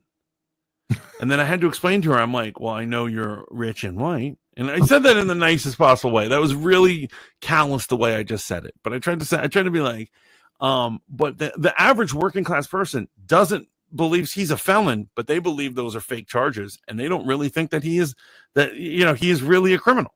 Also, the average person congregates and knows or has a family member who has done time. You'd be surprised how many people have a family member that's either on their way into the prison system or on their way back. And your message or that person's thought process flies in stark contrast to what the Dems are supposed to believe. In fact, if that person knows who Malcolm X is, why don't you just send them Malcolm X's bio? Yeah, absolutely. Lainey adds in, she says, don't forget us uneducated white women. Oh yeah, you are very much to blame. We're gonna get to you in a minute. Izzy says, I seen a video. This kid said he was voting for Kamala because his girl said she'd leave him if he didn't. Oof. Y'all listening to those cackling hens over at The View? They dumb as shit. Always. Sonny has some interesting things to say about misogyny and racism in regards to the Latino community, that the portion of the Latino community or Latinx or Hispanic community that voted for Trump. She said it's because of misogyny. But like the thing is here's the problem with that. And so, with any social science thing, where are the numbers? Right. Where are the studies done that prove that it's misogyny? Because right now it's just her gut feeling. And you know what's horrible with that? That says more about how she feels about Latinos than how Latinos feel about women. And she's, I believe, half Puerto Rican and identifies strongly with that. But there's a group I want to make sure we don't forget to give some smoke to. Go ahead. Well, I'm going to say, don't forget, she may be part Latina, but however, she is all slave owner because her ancestors owned slaves. And I feel that's the part of her that roars its ugly head most of the time. We can't forget one group, and I sent you a clip on it, and boy, I can't wait for you to watch this. There's one group on TikTok that I want to make sure gets special love for me. That's right. It wouldn't be a Fanboy modeling school episode unless we talk about, for all you people that go to TikTok or YouTube for your horoscopes and your tarot cards to be read. I don't know if you know this, Mantis. That community had a lot of stuff to say about what the outcome of this election would be. They were rubbing their crystals and they had their cards and they were, speaking to the divine spirits and Mercury and retrograde and, Yes, and all that the great spirit, caw. Those people are upset. Now, the video you're going to play, man, we can get the context from it, but also we just got to watch them responding because they are also at the helm of the steal. They are the new Stop the Steal. That's right. The Dems are adopting. Yes. Wait, hold on. So before we go any further, I got to point this. I need to point this out, and I think people have, and I think it's clear. The Stop the Steal or being an election denier didn't start with Donald Trump. It actually started with Hillary Clinton. Hillary Clinton was the first one who, after she lost, she immediately said he's an illegitimate president. He had help from Russia, which to this day, no one has ever been able to prove or find a single shred of evidence. And as a matter of fact, a lot of news operations that would just constantly live and breathe on stories about election interference, even admit today, they're like, we can't prove that any of that is true. And so she was the first one, and she was the one who said women need to protest because this is a fake election. Listen, and those people are crazy, and I think the people who thought Donald Trump won last time are crazy, and I would put them all on the island where they can all have enough room to dig. Can I say something? And recreation. Listen, the island I'm talking about, it's not going to be bad. It's called. I need to put you on to something. So in 2016, Trump won, right?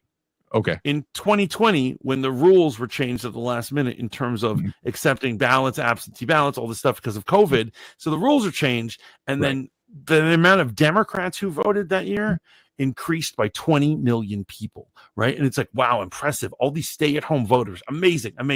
And so this election, where everyone is saying he's a Nazi and he's a monster and democracy will be taken if he wins, those 20 million that appeared in 2020 did not vote.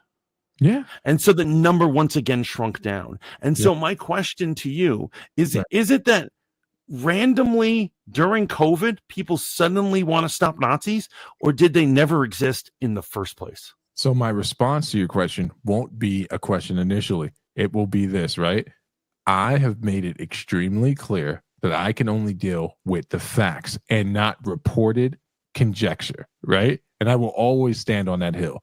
The day that Trump produces evidence that compels me enough to believe that he was robbed, I will publicly say he was robbed. And I would have no problem with saying that because I'm going to put the same stipulations on him that I put on Hillary when she was accusing him of that shit. I get what you're saying. Where did those 20 million votes go? But also, you got to look at the other side of it. Your boy Giuliani is going through a civil case right now with Dominion voting systems, right? And the one thing he doesn't want is for the point of discovery. He has made some outlandish claims. Outlandish. And racist. And straight up like racist, right? For no reason, he was like, they pass it around like a crack vial. He's like, what? He's like, he's talking about his sisters. He's talking about black girls here. And I'm like, what the hell? And I get what you're saying, man. I get what you're saying. You are probably the most level-headed election denier I've ever encountered. And if you were crazy, I would have no problem telling you were crazy. I know. I think you live and breathe for telling me I'm crazy. I got to ask you a question. You once told me that you would never be attracted to a liberal woman. Well, what are your thoughts on the young lady in front of you? I don't think she qualifies as a liberal anymore, but she's definitely, left of right. Are you into Crystal? Are you down with the Crystal train? She's got a lot of fans. As soon as she starts speaking and she's making liberal talking points, I just get, my dick gets soft and I can't, it's not my fault. It's not my fault. It's just that her beliefs are abhorrent and disgusting and idiotic. And you don't want to say this. And, this is, 1,000% sexist, and I'm sure everyone's like, "Oh, Mantis, you're horrible," but I gotta speak the truth. That's all the Mantis can ever speak. And so what it is if I couldn't help but notice that most, not all, but most of the hysteria. And you know what's so funny? When I learned about hysteria when I was a young man, they once said, they go, women are all, back in the olden days, women were often described as hysterical, never men. And you know what's funny? You know who's hysterical now about the verdict? It is women. Yeah. Women are the hysterical ones who are saying he's gonna take away our rights and murder us and take our children and take away Christmas and whatever ridiculous thing. And it's always women, or Tim Walsh's, who are saying this. Yeah. And I can't help but feel that if they had a strong man in the household, he would set them right and stop them from this hysterics. All this woman right here needs is a good man. I have to agree with you. Go ahead and hit play on that, bro. And the good dick. Interesting things happening over on liberal TikTok that we wanted to update you guys on. First of all, I'm not really on TikTok, so I was not aware of any of these phenomena, but apparently there are a bunch of astrologers on TikTok who are very popular, who are very confidently predicting that Kamala Harris, because of where her sign was in alignment with whatever, was going to win the presidential election. And they're having to grapple with that. And people who believe them are also having to grapple with that. And apparently a number of these TikTok astrologers are asserting actually they were right and the election is not really over. It cannot possibly really be over because it's simply unimaginable that they read the stars incorrectly. Sounds like a woman take. Let's take a listen to a little bit of that. I'm sad about the election too. What I'm especially sad about is the fact that I can no longer trust a single TikTok astrologer on this app. So thanks. Whoa. I don't mean to sound like whoa. So right now, there are people who have to come to terms that they can't trust polling, or they can't trust political analysts. They can't trust judges or lawyers who claim to know the inside track. And those people are really upset and broken. But what she is worried about is that she can't trust a TikTok astrologer, someone who isn't even like, the astrologers you pay to meet up with and talk with. They're even less accountable than those women, Madame Zelda or whatever, from down the block. These people you don't know who just say random crazy shit. They're usually some drug addict, blue-haired idiot, probably in the throes of a radical gender ideology right now. And they're like, the stars say it will be Kamala. And that's the person you're worried you've lost faith in. Not the news, not the polls, not the establishment, not the Democratic Party who, has lost their mind. It's the astronomers who are the problem. Listen to me. I've been trying to warn you about this community for years. You have. Let's see what this beta young man has to say. Conspiracy theorist, but something feels off about this election. How did we raise over $1 billion in just 4 months? Packed rallies, and they won by a landslide in just a matter of hours? Also, why is he not on Twitter boasting and bragging about himself? When she had her concession speech, it felt like we weren't done yet. Like, we still have some fight, but we're going to fight silently. He's like on crack. For walk-off, I know that walk-off. The fact that almost every witch, every astrologer, every medium, every psychic on this app is sort of coming together right now because of this presidential election is incredible. Because by now we all know that almost everyone who's intuitively connected in any way woke up between 2 and 4 a.m. morning after the election, and we all knew something was up. But at the same time, we all felt a sort of peace and calmness within. This is your brain when you're struggling to focus. And this is your brain if when you're in the zone. Walked in right now, you're trying to figure out what this guy's talking about. That man said that every witch, every warlock, they all are spiritually in tune, and they know that something's off about this election. There's no matter where we go tonight, man. Like Mantis said, there are people grappling with not being able to accept that the polling data led them astray. But But also on TikTok, in terms of TikTok astrologers, what it is you know what I even find even crazier? Right. So, my mom is very like new age and spiritual. And so she's had multiple psychics throughout her life, and particularly astronomers. And astronomers used to do full charts. They used to do all these calculations. They used to like put their back into their scam. Right. And they're like, and they got a large chart, and they're like, your son was born here, but your daughter was born here, which means blah, blah, blah. But nowadays they're even lazier. The lazy Gen Z psychics are like, they do part of a chart. They'll be like, Gemini's in the third house. What's that mean? Donald Trump won't win. Oh, okay. So they don't have a faux science or a pseudoscience to back up their absurdity. Right. It's absolutely insane. And so his take is that he's like, it's a conspiracy because all of these witches know he was not supposed to win. Okay. And finally identifying that group is what you've been calling them forever. Witches.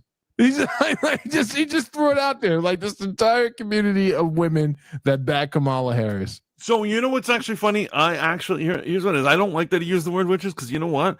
I actually believe in witches, and I think any real Christian believes in witches. But I'm not going to tell people what to believe. But witches are real, and they actually have power. The Bible doesn't say that they don't have power. They're not real. They are real things that you should fear, right? But what is happening is these people aren't real witches. They are just kind of pseudo spiritualists who kind of they've read a book or two, maybe half a book. They probably didn't finish either book, and they're kind of like, well, I light a candle and I look at the stars and I have a feeling, and that's something. And so they're not even disciplined enough to be a real witch. They're not committed to their demonic behaviors, is what you're saying. Yes, exactly. They're not committed enough to truly be a witch. So it's pathetic, really. But let it rock. Let it rock. The astrology girlies have not let us down all year. So while y'all accept these results, while y'all accept what's on this screen right here, I will not be counting my chickens before they hatch. So that's happening. I didn't realize I feel like had more connectivity to this like astrology trend on TikTok. No, not really. No, I feel like you were more aware of it. I mean, I'm always aware that it was happening. That doesn't mean I was like watching it. Yeah, there's a lot of lib stop the steal that is currently happening. Astrology is a big part of it. Another part of it is this clip that's going viral from Joe Rogan. Before we get to that, because the the Joe Rogan ties into the next clip, but we have another. This is the big like lib stop the steal conspiracy, which is this one woman who said she works in tech, and her dad called her, and she lays out in a 9-minute video that went super viral why she believes that Elon used Starlink to change the results in key states. Right. Now, I'm going to be honest with you. I listened to this video and I really did not understand the argument she was making at all. But let's take a listen to a little bit of that 9-minute video so you can get a sense of it. With that being said, he sent me a video letting me know that California and other swing states were able to use Starlink in order to tally up and to count ballot votes or voting ballots in their state. Okay, those systems were connected to the internet.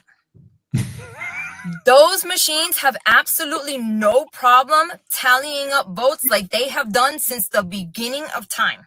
There's a lot more there that she goes into that you guys can listen to and assess for yourselves. I'm not even sure what's going on. Part of what this ties into is this Joe Rogan clip. Yeah, that's right. Because if your theory is Elon was actually using Starlink to control the election results, then you hear this Joe Rogan clip and it really makes guys.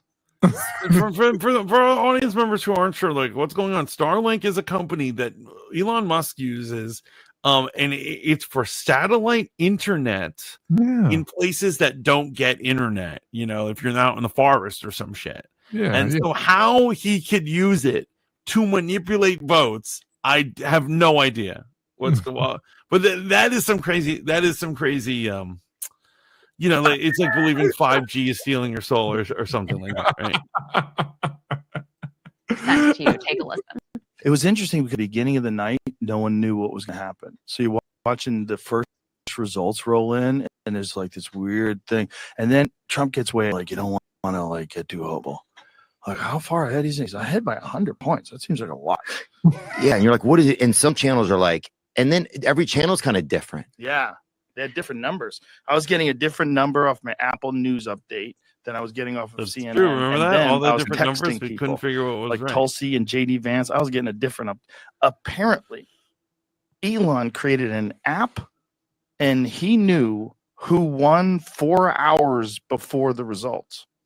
So as the results were coming in, 4 hours before they called it, Dana White told me Elon was like, "I'm leaving. It's over.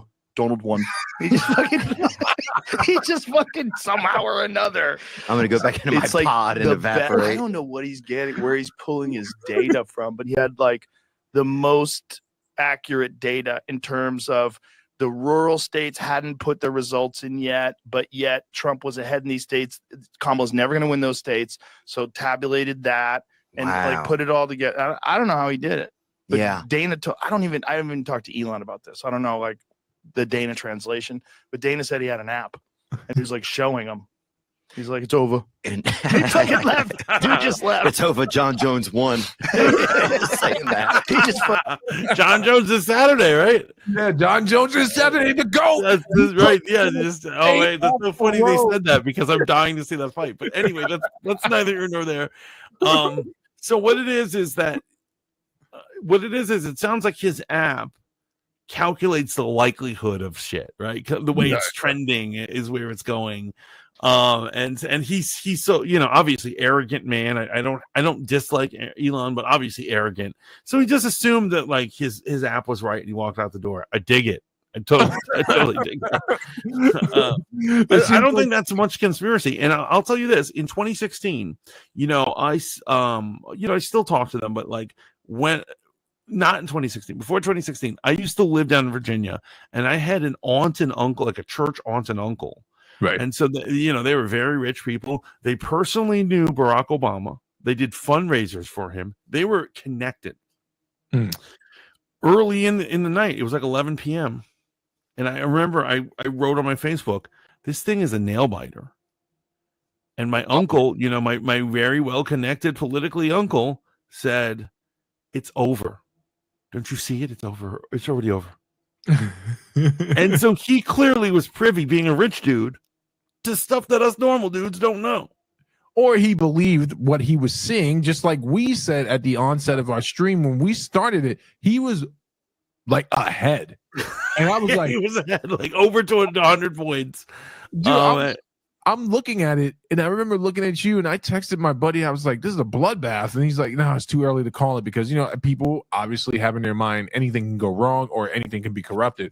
But I think we all knew at 11 o'clock on our stream it was a wrap. It was a wrap. Yeah, I agree. It was a wrap. Yeah, that's it. And that's what it is. People don't want to believe, or they want to believe that it might mix up, and all that stuff. But at the end of the day, he was consistently ahead, consistently far, winning. I gotta ask you a question. You played a lot of D&D growing up.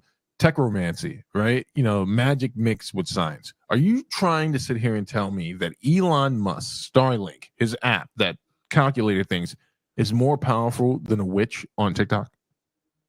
Yes, but the only reason why is, like I said, these are some lazy ass witches. They don't finish witch school. They don't read the full books. They don't know the full incantations. Gotcha. They start the cantation. They're like speaking Latin. They're like blah blah blah blah blah blah, and they stop in the middle and they go, "You're good." They send the bitch on the way. And so, because that's what I'm saying. It's all lazy astrologers. It's lazy witchcraft. They don't even know what they're talking about half the time. I bet you if you ask them, like, where did this tradition or this incantation come from? They couldn't tell you. So you don't think there are any techromancers out there that could have prevented this from happening? So maybe Elon is involved in that. Maybe Elon is absolutely involved in that. And so, however, there's another thing that we need to factor in. And obviously this doesn't save candidates every time, but what about the power of prayer? Now, let's face it, Kamala people are godless animals, right? but I'm saying if a lot of people were praying that Donald Trump would win, I mean, what do you think of that? Well, I mean, if you're gonna, okay, yes, I believe in the power of prayer, but if you're gonna go on that side, prayers are sometimes not answered, which is more than likely what happened in 2020, right? Right. Yes. Right. So no, I believe in the power of prayer. So you're saying that between the mixture of prayer and Starlink, that it suppressed the manifestational power of the fuck Starlink right now. I believe that the Christians of America were praying, and prayer is more powerful than some witchcraft bullshit. Oh, well, 100% all the time. But remember this, the Bible gives us clear examples where, it's not that prayer isn't more powerful or God isn't more powerful. In fact, if you're saved, you're supposed to be not immune to those type of attacks, but your faith carries you through it, right? So here's what I have to say about this whole thing, man. One, if Elon Musk said that, it's over and walked out. That's pretty gangster.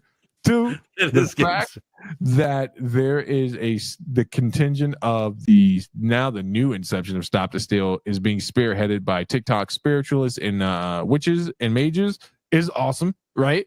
They're coming out of the shadows, thusly proving a lot of things you've said about Kamala Harris supporters. Like there's a high priestess somewhere. We're going to talk about one of them here in a second. And it also proves yet another thing. And oh, wait, by the way, man, I meant to send you a clip. This is also impacting the Brits as well. There was this gangster black woman who's in Parliament or wherever they have their talks. And she's speaking to the Speaker of the House, and she congratulates President-elect Donald Trump for his victory, his landslide victory, and then brings up the fact that the Speaker or whomever had said some outrageous shit about Trump and had dinner with him recently. And she's like, are you now prepared to apologize for the things you publicly said about Donald Trump? And it is just the most embarrassing thing. Because they're like, whoa, hold on a minute. It's crazy, man. So with all that said, this is a fun time to be alive. It is a fun time to be alive. And like a lot of people are like bugging out and they're scared, and so here's what it is. I've reached a point in my life where I just can't deal with the drama. And these women who are screaming on TikTok, screaming all over the place, flipping out. They're like, we're going to die. Like for instance, Matt Cat earlier at the very beginning of the stream brought up the B4 movement. And you've heard about this, right? Wait, give me 1 second. Because I want to make sure that's a segment itself. Say it again. So, Matt Cat at the early of the stream in the chat, he brought up the 4B movement. And do you know about the 4B movement? Yes. Some women in Korea decided to stop having coitus. Right. And so they've decided, what it is. The reason why it's 4B is that the words of a woman's duty all happen to start with B. So it's 4 Bs. And right. So they're not going to date, sleep with, bear children, and I forget what the other one was, but there's 4 things they won't do, and all starts with B. Okay. And so now these liberal women are like saying, well, if Donald Trump won, we're going to do our own 4B movement. And so basically what they're saying is they're not going to have premarital sex. And so here's what's hysterical about this. Is what is absolutely hysterical. Okay. Women, you giving up premarital sex and waiting for a man who you're going to marry before you have sex again, that is what pro-life movement wants you to do. Yes. That is the godly thing to do. So you think you're rebelling, but you're really just giving God and people what they want. That's the point of not having an option of abortion. Right. If it's kind of crazy if the idea that eliminating abortion actually gets people to behave sexually, then maybe we should ban it all the time. This has been at the root of so many conversations I've had with women in regard to Matt says he laughs every time I say coitus. You need to be around for when I start using terms like make the beast with 2 backs. I hate that term so much. It's like a grandfather talking about sex, man. I'm grossed out. It's a crazy thing, right, man? This has been at the root of so many conversations I've had with women in regards to abortion. I was like, for me, in my viewpoint of this whole thing, it is a holistic view of this, right? This conversation starts with sexual responsibility. When we started moving away from things like telling kids don't have premarital sex because of the dangers of sexually transmitted diseases, because of the danger of, becoming pregnant, and we gave it this free-for-all approach to it, it really did bring us to this place where it talks about the majority of abortions, right? I'm not talking about that minority portion, which is the incest, the carrying your I don't want to say persecutor, what do you call a person that your assaulters, maybe, or whatever. Yeah, exactly. But if to the point you were making about the 4Bs, like if you're saying that women are going to deny carnal pleasures as like sex before marriage, yeah, the abortion rate is going to drop drastically, and we might see some societal shifts too. So everything works out in his favor, right? In his divine will, you think you're being hard in your heart, but you're actually doing the right thing, and we congratulate you. Yeah. Congratulations, women. Congratulations, women. You're doing the right thing. Now, here's the crazy thing, man. To hear, because there's like two sides of this movement. To hear women saying that you need to divorce your husbands that voted for Trump, you need to stop having sex with your husbands, leave your husbands, separate. We're gonna watch a clip here that's painful to watch. Separate yourself from family members. This is crazy, man. It's crazy, but that also falls in line with the Christian view of these type of situations. But yeah, it's nuts, bro. Things are, I guess things have always been nuts since 2016, but like, I guess they won't stop being nuts. No. Humans in general are nuts, I guess it's a crazy thing, man. Do you want to let Joe Rogan or let them finish, or do you want to jump right into Yeah, let's jump into Thanksgiving etiquette, and then we'll get into the one celebrity who is on hot water for their I don't want to spoil it for the people, but we'll get into that one celebrity who's being criticized for what they charged for their participation in the whole system. So what are we about to watch right now? What's going on? Well, right now I want to talk about Thanksgiving etiquette, right? And so I'll tell you right now, this is a clip from Matt Walsh, who talks about he's pointing out that people, he's talking about the etiquette of Thanksgiving. And so some people have asked, should they have Thanksgiving dinner with someone who has an opposite political opinion? And so let's see what he's got to say. Supposed to interact with a family member who voted differently? This is the kind of question you only ask if you have the maturity and intelligence of a brain-damaged lizard. But for normal people, it's not confusing or difficult. You interact with your family members by speaking to them. I'd recommend starting with hello or a similar greeting. If you want to avoid talking politics with them, that's fine. I personally enjoy debating politics with my family, although we agree on the fundamentals, isn't it? I don't have any Kamala voters in my family. But, if you don't want to debate it, you don't have to. Your family is still your family. But that's not what this Yale psychiatrist says. According to her, your family is only your family if they agree with you politically. This is the kind of insight we can expect from Ivy League mental health experts. She is recommending isolation, alienation, and the severing of support systems. Okay, that's what a psychiatrist is recommending to people who are already obviously mentally unstable, which is like a cardiologist advising someone to elevate their cholesterol levels to like 300. I mean, it's the opposite of what you're supposed to be telling people to do, obviously. And if you're wondering why I'm extremely skeptical of the psychiatry profession, well, this woman is exhibit 1 million, approximately.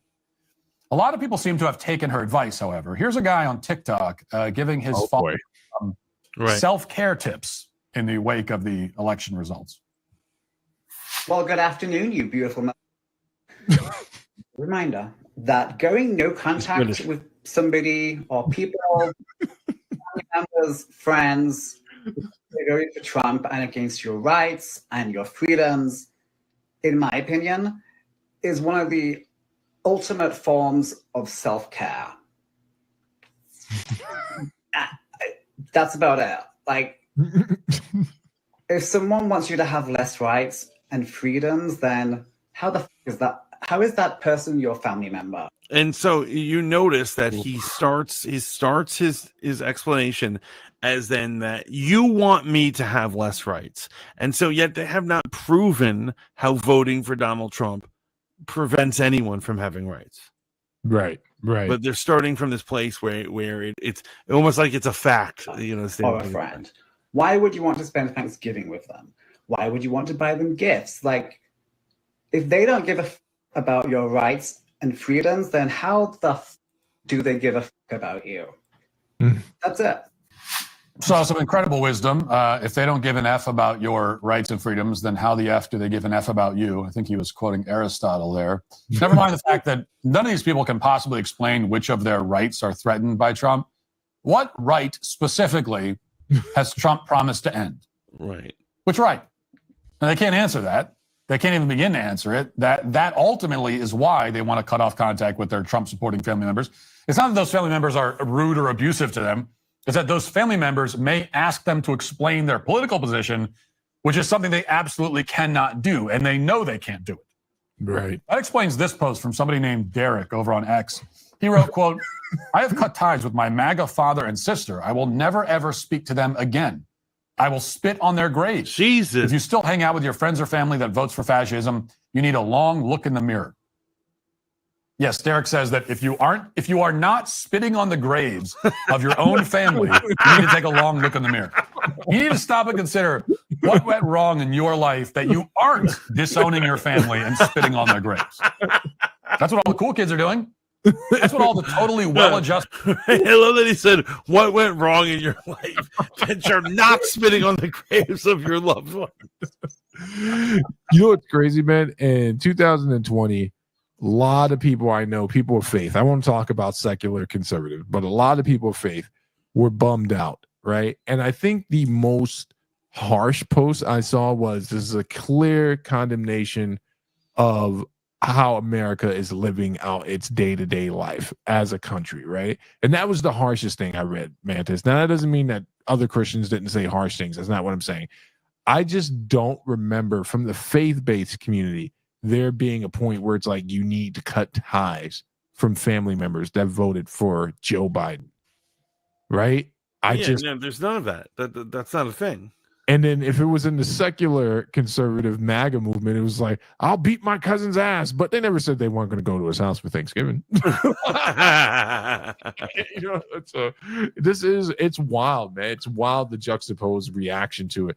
But again, like we heard in Bible study the other day, and like I suggested, this is a great time to evangelize people who are clearly in pain. And I try not to lose sight of that. There's a lot of fear and a lot of pain here, right? You know what I'm saying? Right. Let's see if he's got any more great clips. And normal human beings are doing. I think the point has been made, but I will only reiterate that Derek here cannot explain how Trump is a fascist or what fascism is or why he's opposed to it, whatever it is. He has no clue. And he certainly doesn't want to be asked that question at Thanksgiving. He'd rather betray his own blood, stab them in the back, than have his own intellectual vacuousness exposed. Unfortunately for Derek, a little too late for that. Honestly, and another thing is that all these wild takes, women flipping out, that this guy Derek doing his thing. Right. It's also narcissistic. It requires narcissism to have a thing. It's that like a lot of these people. Have you seen like Jimmy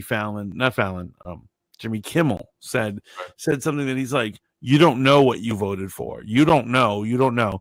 Well, apparently he knows. He knows better than all of us. Yeah. Right. And Derek from this clip we just saw apparently knows more than us. We're all idiots, and they're educated and understand everything, and we don't know what we vote for because we're all morons. Is the narcissistic take they have to have.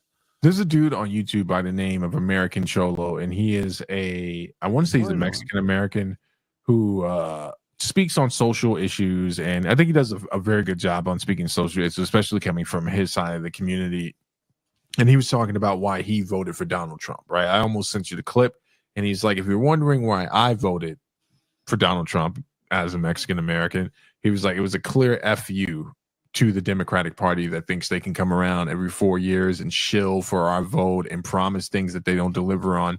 And that's something that I think a lot of Democrats are not willing, especially those in power, to reconcile and deal with, is the fact that people see through your campaign promises at this point. Doesn't matter how many celebrities you bring up, how many rappers, how many hope speeches you give.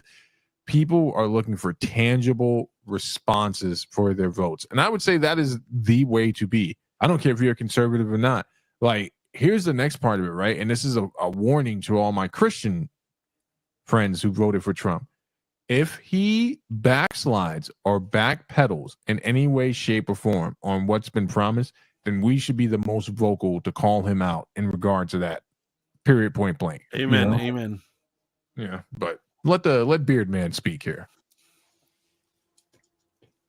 Because there's a woman that's coming up that's I like. We haven't even gotten to the worst example yet. Here's a Kamala voter attacking her own children for disagreeing with her dumb political views. So here's a problem that I have dealing with my MAGA sons. They get very, very offended if I say that I think that they are ignorant to some things. Go figure. Go figure. Because of their support for this rapist and felon. But here's the thing. I have two choices when I try to understand why they would support an abhorrent human that goes against every value I try to instill in them. Here's my two choices. I can believe that you are ignorant, or I can believe that you are evil. Oof. Worst take. Ignorant ever. is the kinder choice. Oof. Yeah, worst take ever. Video game. So just to review, this horrific witch of a woman decided to make a TikTok video publicly accusing her own sons of either being ignorant or evil because they voted for someone she doesn't like. And what are they ignorant of? What information do you have, lady, about Trump that they don't have? Can you enlighten them? Can you share these salient details with them? I'm sure you've tried, but the problem is that you believe a bunch of nonsense that you heard from MSNBC. And your sons are too respectful to inform you that you are a pretentious dimwit with your head stuck up your ass. Unfortunately, you aren't my mom, so I can say that to you. They won't say it, I'm guessing, because they care about their family, which is more than I can say about you. Oof. You feel like you're being watched on the internet. Unfortunately, you're not just being paranoid. You are indeed being monitored every single time you file with me to sell off. This was a brutal one, man. I want to get to the Anthony Bryant Logan clip. Can we Absolutely. And so just for the record, just for the moral of it all, you guys know that the actual thing that you should do is see your family during the holidays. Yes. Have those complicated, difficult conversations, or ignore them, but show that love is greater than your political leanings. You know, there are a lot of people, these unrepentant, political people, they make their politics their religion, and they don't make God or righteousness their religion. And that's the problem. And that's absolutely the problem. Absolutely. Go forth, love your family, love your neighbors. It should be more than religion. Not religion, I'm sorry, more than politics. Before we get to the Anthony Bryant Logan clip, I just want to drop a little something on you that was it broke right before the show. Donald Trump, and this is being reported on by many different trades, Donald Trump announces that Elon Musk will lead the Department of Government Efficiency alongside Vivek Ramaswamy. And the comments, because this is on the Shade Room the first time I saw it, now I'm over at Geeks and Gamers, are absolutely amazing. But what are your thoughts on that, man? Elon Musk and Vivek. Ramaswamy. I love that too. These two guys are going to clean up. The fact that they're creating this department, of government efficiency, this thing should have existed a long time ago. Right. What is it Right. exactly? What role will it play? It's making sure that people aren't wasting money. And that's what government in general is notorious for, right? And you know what it is? Here's what I'm saying. I'm not saying there's vicious or some evil stuff going on in governments. What I am saying is that the government worker who doesn't really care, instead of thinking of the hard work solutions, they just say, well, we've got an infinite pool of money. Let's just throw money at it. Right. Let's just throw money at it. Let's just throw it. And what it is eventually the taxpayer runs out of money. Right. Right. And so finally we have people who are actually going to streamline that efficiency. Elon's perfect for it, right? Well, I mean, we'll see. There are some social programs that I think I'm worried about getting cut because they impact me personally. Like, I have a son who's on the spectrum, and we've enjoyed the benefit of having a social program that allows him to go to a school that tends to his needs and gives him, all the therapy that he requires to function and develop into, a man, and like those programs I would hate to see fall at the wayside. I think they are obviously efficient. There are other programs, on the other hand, which I think, but even that program in itself, it's not run greatly, right? The schools don't want to provide aids. Who knows where the money's actually going? So he's in a satellite program, which he's blessed to be in. But yeah, it's something that we got to take a look at. What is the money being spent on? Is it being spent correctly, man? Doesn't always mean that the program itself is going to go away. It could remove a lot of bureaucracy for people who are misusing the program. And by misusing, I mean the people who are supposed to be doling out the services. Right. And the money can go in, in my opinion, the way it should work, let's hope it does work this way, is that the money goes where it's supposed to be instead of just piles of stuff. You hear these horror stories where people are like, they're like, the US Army is paying $7 a Band-Aid. Yeah, it's wild. wild. And I'm like, what is up with that? And you know what it is? It's because the guy who cut the deal with whoever's getting the medical supplies, it doesn't matter to him, the deal that he cuts. He doesn't get a raise if he does a good deal, and he doesn't get, you know what I'm saying? It doesn't affect his paycheck. He's a government worker. He doesn't care. Right. Yeah. And so, if you've ever had, and don't get me wrong, people in the post office bust their ass, but if you've ever been on a long line at the post office, and by the time you get to that person, they are indifferent to you or an ass. Yeah. This is what I'm talking about. They've had a long day. They're thinking of going home. They don't care if your package gets where it's supposed to be. Right. Right. Fundamental part of their job. I got to say something. We were talking about the 4Bs, man. And while I was looking up the Elon thing, Star, the OG legend of commentary and radio, he's live right now. And his tagline is men boycotting Dusty 304's old thoughts and big back energy. So this is the response to the 4B movement. Big back energy. I love it. So we were talking about high priestesses before, man. We're talking about witches and crystals, and the high priestess, who I have to admit, when I was into the spiritual community, man, I followed and watched her network. Of course, I'm talking about Oprah. Right? Oprah is the queen. I love that. I love that you prefaces that is because I immediately knew what you're talking about, but I'm like, speak the truth, brother. Speak that truth. Bro, she got ran up on by TMZ reporter. These guys are gangsters, man. It's just the fact that they were able to bypass her bodyguards. Now, people don't realize how utterly rich this woman is. Yeah, she's filthy rich. She is filthy friggin' rich, and she's one of those people who has a hand in everything. Right. You're eating popcorn one day, and someone's like, "Oh, Oprah owns that company." Yeah. Yeah. She has her hands in everything. Somehow, this young buck was able to get past her crazy scene, to ask questions, and that's a super rare thing.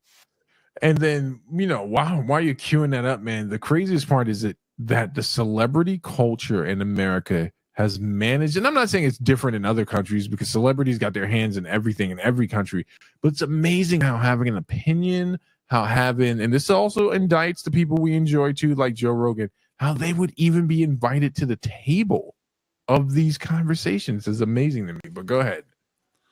So check this out, guys. That Oprah Winfrey was paid $1 million by the Kamala Harris campaign, although Oprah Winfrey flat out denies it. Let's talk about it. And I know the verdict. I don't know if this How's video is everybody going to doing? have My the name verdict, is but I know Anthony what Brian happened. Logan, and today we got to talk about Oprah Winfrey flat out denying allegations that she was paid $1 million by the Kamala Harris campaign. Now, this is a really funny story, and I think it underlines the point that I made about Oprah being a good politician if she won it, because this is probably an honest answer as far as the specific question. Hey, Oprah, is it true that you were paid $1 million by the Kamala Harris campaign? No, I didn't get paid any money. I've never gotten any money. Well, her production company, Harper Productions, LLC, most certainly did get paid $1 million. And before I get into that, let's just get to some articles and videos and everything. And I will link, of course, everything in the box, but check it out. This right here is New York Post, okay? Harris campaign gave Oprah Winfrey $1 million, pay other celebs to appear with her in doomed presidential bid, okay? Now, that's that. You see the headline. This was posted earlier today, which is Monday, November 11th, 2024. Let's get to the actual TMZ video and see what she says about the whole situation. And without further ado, let's go ahead and roll it. Hey, Oprah, good morning. How are you, darling? You looking very good. How do you think the election went? Not talking about the election. Now, I got to pause right here because copyright, TMZ loves copyrights, and I might have to censor this if they get too weird with it, but you can hear what's going on so far. I ain't talking about the election. I'm good. Let me just walk out here with no security guard in peace. I'll talk about that part, no security guard, in a minute. Oh, is it true that they paid you $1 million for the endorsement for Kamala? Not true. Not true. Okay. Nothing ever. What do you think about all the celebrities with their mass exodus? I'm not talking about that. Do you think Prince Harry's gonna lose his visa now that Trump's president? Oh my God. That'd be nice. That'd be very nice. So you get the idea what's going on. It would be. That would Again, be that's a TMZ video. Paparazzo out there asking her questions. Now, people are saying, hey, ABL, why is she out there with no security guard? What's going on? I don't know. But I have my guesses. First guess, you in a very nice area, kind of a gated community like a zoo. A big open area, but you can't just walk like in a there. zoo. But the second thing is this could be a setup. This could be something that was done intentionally to get the word out. This is the same kind of way Barack Obama had that candid moment in Pennsylvania talking about black male voters. Oh, you got to get the brothers. Same thing, in my humble opinion. But again, I don't know. That's just my assumption. That's just my guess. So news reports say one thing. She said something else. Let's get down to what the actual truth is, okay? Let's get down to the truth because that is very important. Now, we can see right here, we have a document, all right? These are some numbers, and let's go right there. You see right above me, right above my head, right here. Harpo Productions Incorporated, $1 million on the dot. And the event in question was a town hall in Oakland County, Michigan. Remember when she said, I'm a gun owner, and so is Tampon Tim, and Oprah was kind of surprised? I'm a gun owner. Tim Walz is a gun. know that. If And I thought somebody that was breaks wrong. in my house, they're getting shot. Now, some are going to say, okay, that's cool, ABL. There's money in there. Harper Productions for the Oakland County, Michigan Town Hall, all this and that and the third, but I need more. You just giving me stuff, random numbers, random screenshot. Well, here is everything broken down in the GitHub document, and I will link to this in the box so you can just go through it for yourself, okay? And they say the source is the FEC because the campaign must disclose their expenses. So that's information that's public and available to everybody, okay? This right here, this is the FEC, okay? I'm gonna link to it right here. Harris for president. I'm gonna link to all of this. You could read it for yourself, right? This is an official website of the U.S. government. I am not making this up. I am not making this up. So her production company did get paid the money, although she probably didn't get a check directly in her personal pocket. You know what I think? Let me come back so you can see me clearly. And we're going to get into more of Kamala's expenses and how she set $1 billion on fire. But here's what I think happened. Put on your Valentino and take off. You know what's crazy though, man? Blend in, but Because stand. whenever there's an So election and there's always distractions, right? So one of the best distractions that was levied was these celebrities are probably here because, you know, they're on the Diddy files and all that stuff. And it's just like a double-edged sword. One, getting us to not really think that deeply about the whole Diddy situation, just like the Epstein situation. So in other words, what I'm saying, I believe that was a two-layered smokescreen. Well, in actuality, it was probably something, and we all know, more simple than that. They were paid to say something. We were questioning why J-Lo hasn't said anything publicly about Diddy, but came out in support of Kamala Harris.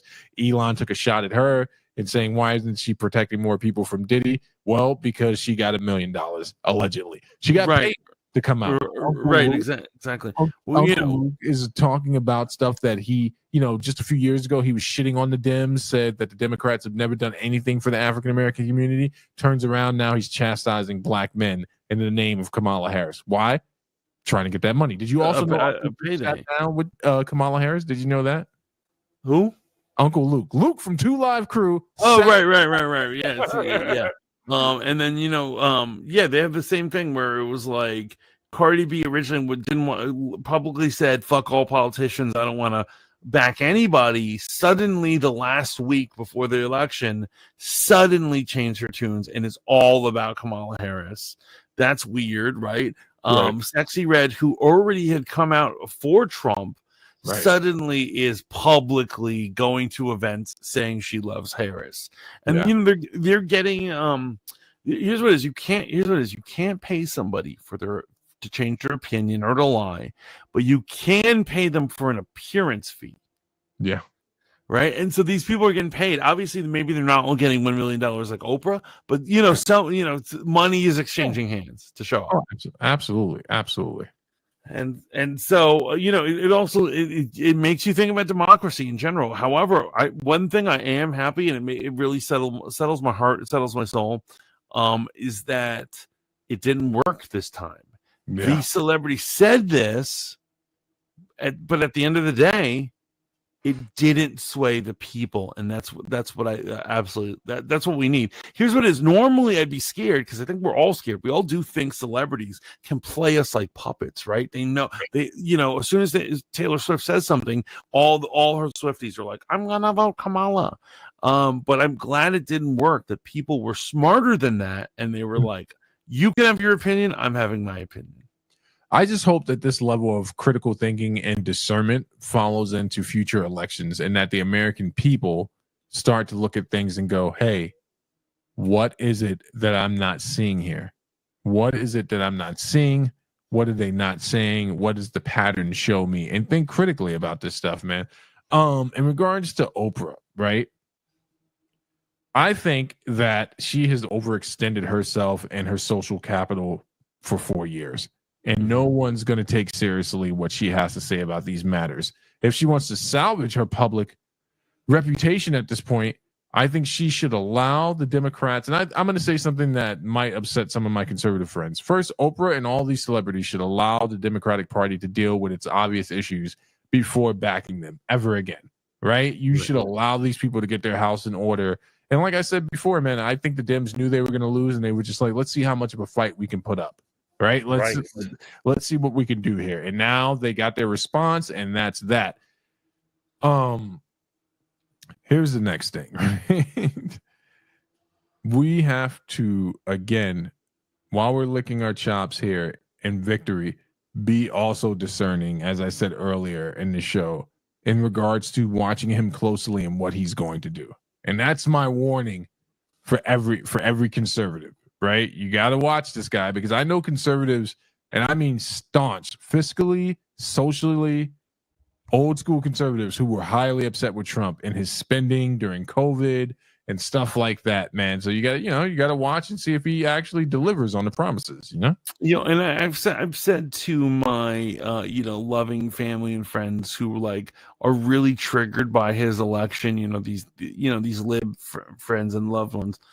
I've said to them that I will be the first one to rebel against him if he crosses a line. Yeah. I will be the first one to start up some sort of rebellion against this dude. But what it is, because they all have this anxiety that he's going to break the Constitution, break all the laws, even though there's no evidence that he would, because, he already had a time as president. But whatever. We'll see what happens, right? We will see. We will see what happens. Mantis, we're right at that 11 p.m. hour, man. Did you have a good time tonight, brother? Of course I did. It was an amazing time. We talked about comic books and we talked about Donald Trump. There we go. That's what I'm talking about, man. Folks, I got to say something that I want to make sure that you hear me loud and clear. Please support RizRadio.com, man. Go over there. I would prefer if you listen to the show over at RizRadio.com, but we prefer you just listen. So download the Live 365 app. Anywhere you enjoy internet radio, go to RizRadio.com. Great shows, great breakouts. Things are going on. We're having a good time over there.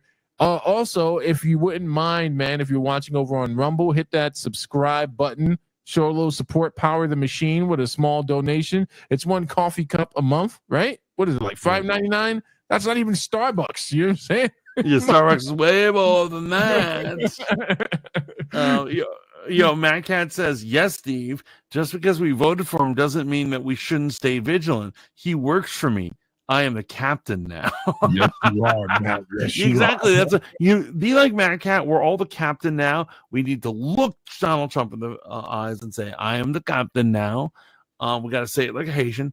And then what we have to do is just, watch him. And remember, you should never at any point, once again, this is about making your politics your religion. You should never be so invested in a political movement that you can't turn on them. Yes. You know what I mean? Because they'll turn on you. They will absolutely turn as soon as a political party. And, to be honest, I feel the Democrats did that. I used to be a Democrat. I used to love being a Democrat until eventually I was like, I don't even understand you people anymore.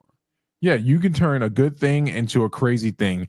And there are many other social conversations that we can get into. And Mantis and I have talked about here on ad nauseum, man, but they overextended a disingenuous message and people started seeing through it. My fear is that the real concerns that bore that message that they were using to keep themselves in power might get overlooked. But I also trust that God is at the helm, not Donald Trump, and he's going to guide the ship exactly where it needs to go. So that's the difference between, me and a lot of y'all people, man. Fear then prayer, right? Fear then prayer. Yeah, absolutely. But I got to, give a shout out to, Matt Cat, Dragon Lady, Shaolin Iceboxer, Izzy, all of his many accounts. DT Dubs was up in here. Bex was up in here. Hey. D was up in here. Carmen was up in here. Yep. Love you all. If I missed any of you, I'm so sorry. We've had an amazing time. This is Fanboy Modeling School on Riz Radio, and we're gonna be here keep checking us out, keep rolling up, keep having faith in us, and we keep delivering the streams and the audio content that you love so much. Until next time, say it. Ciao for now, bitches. Bye. Ew woo. Ew woo.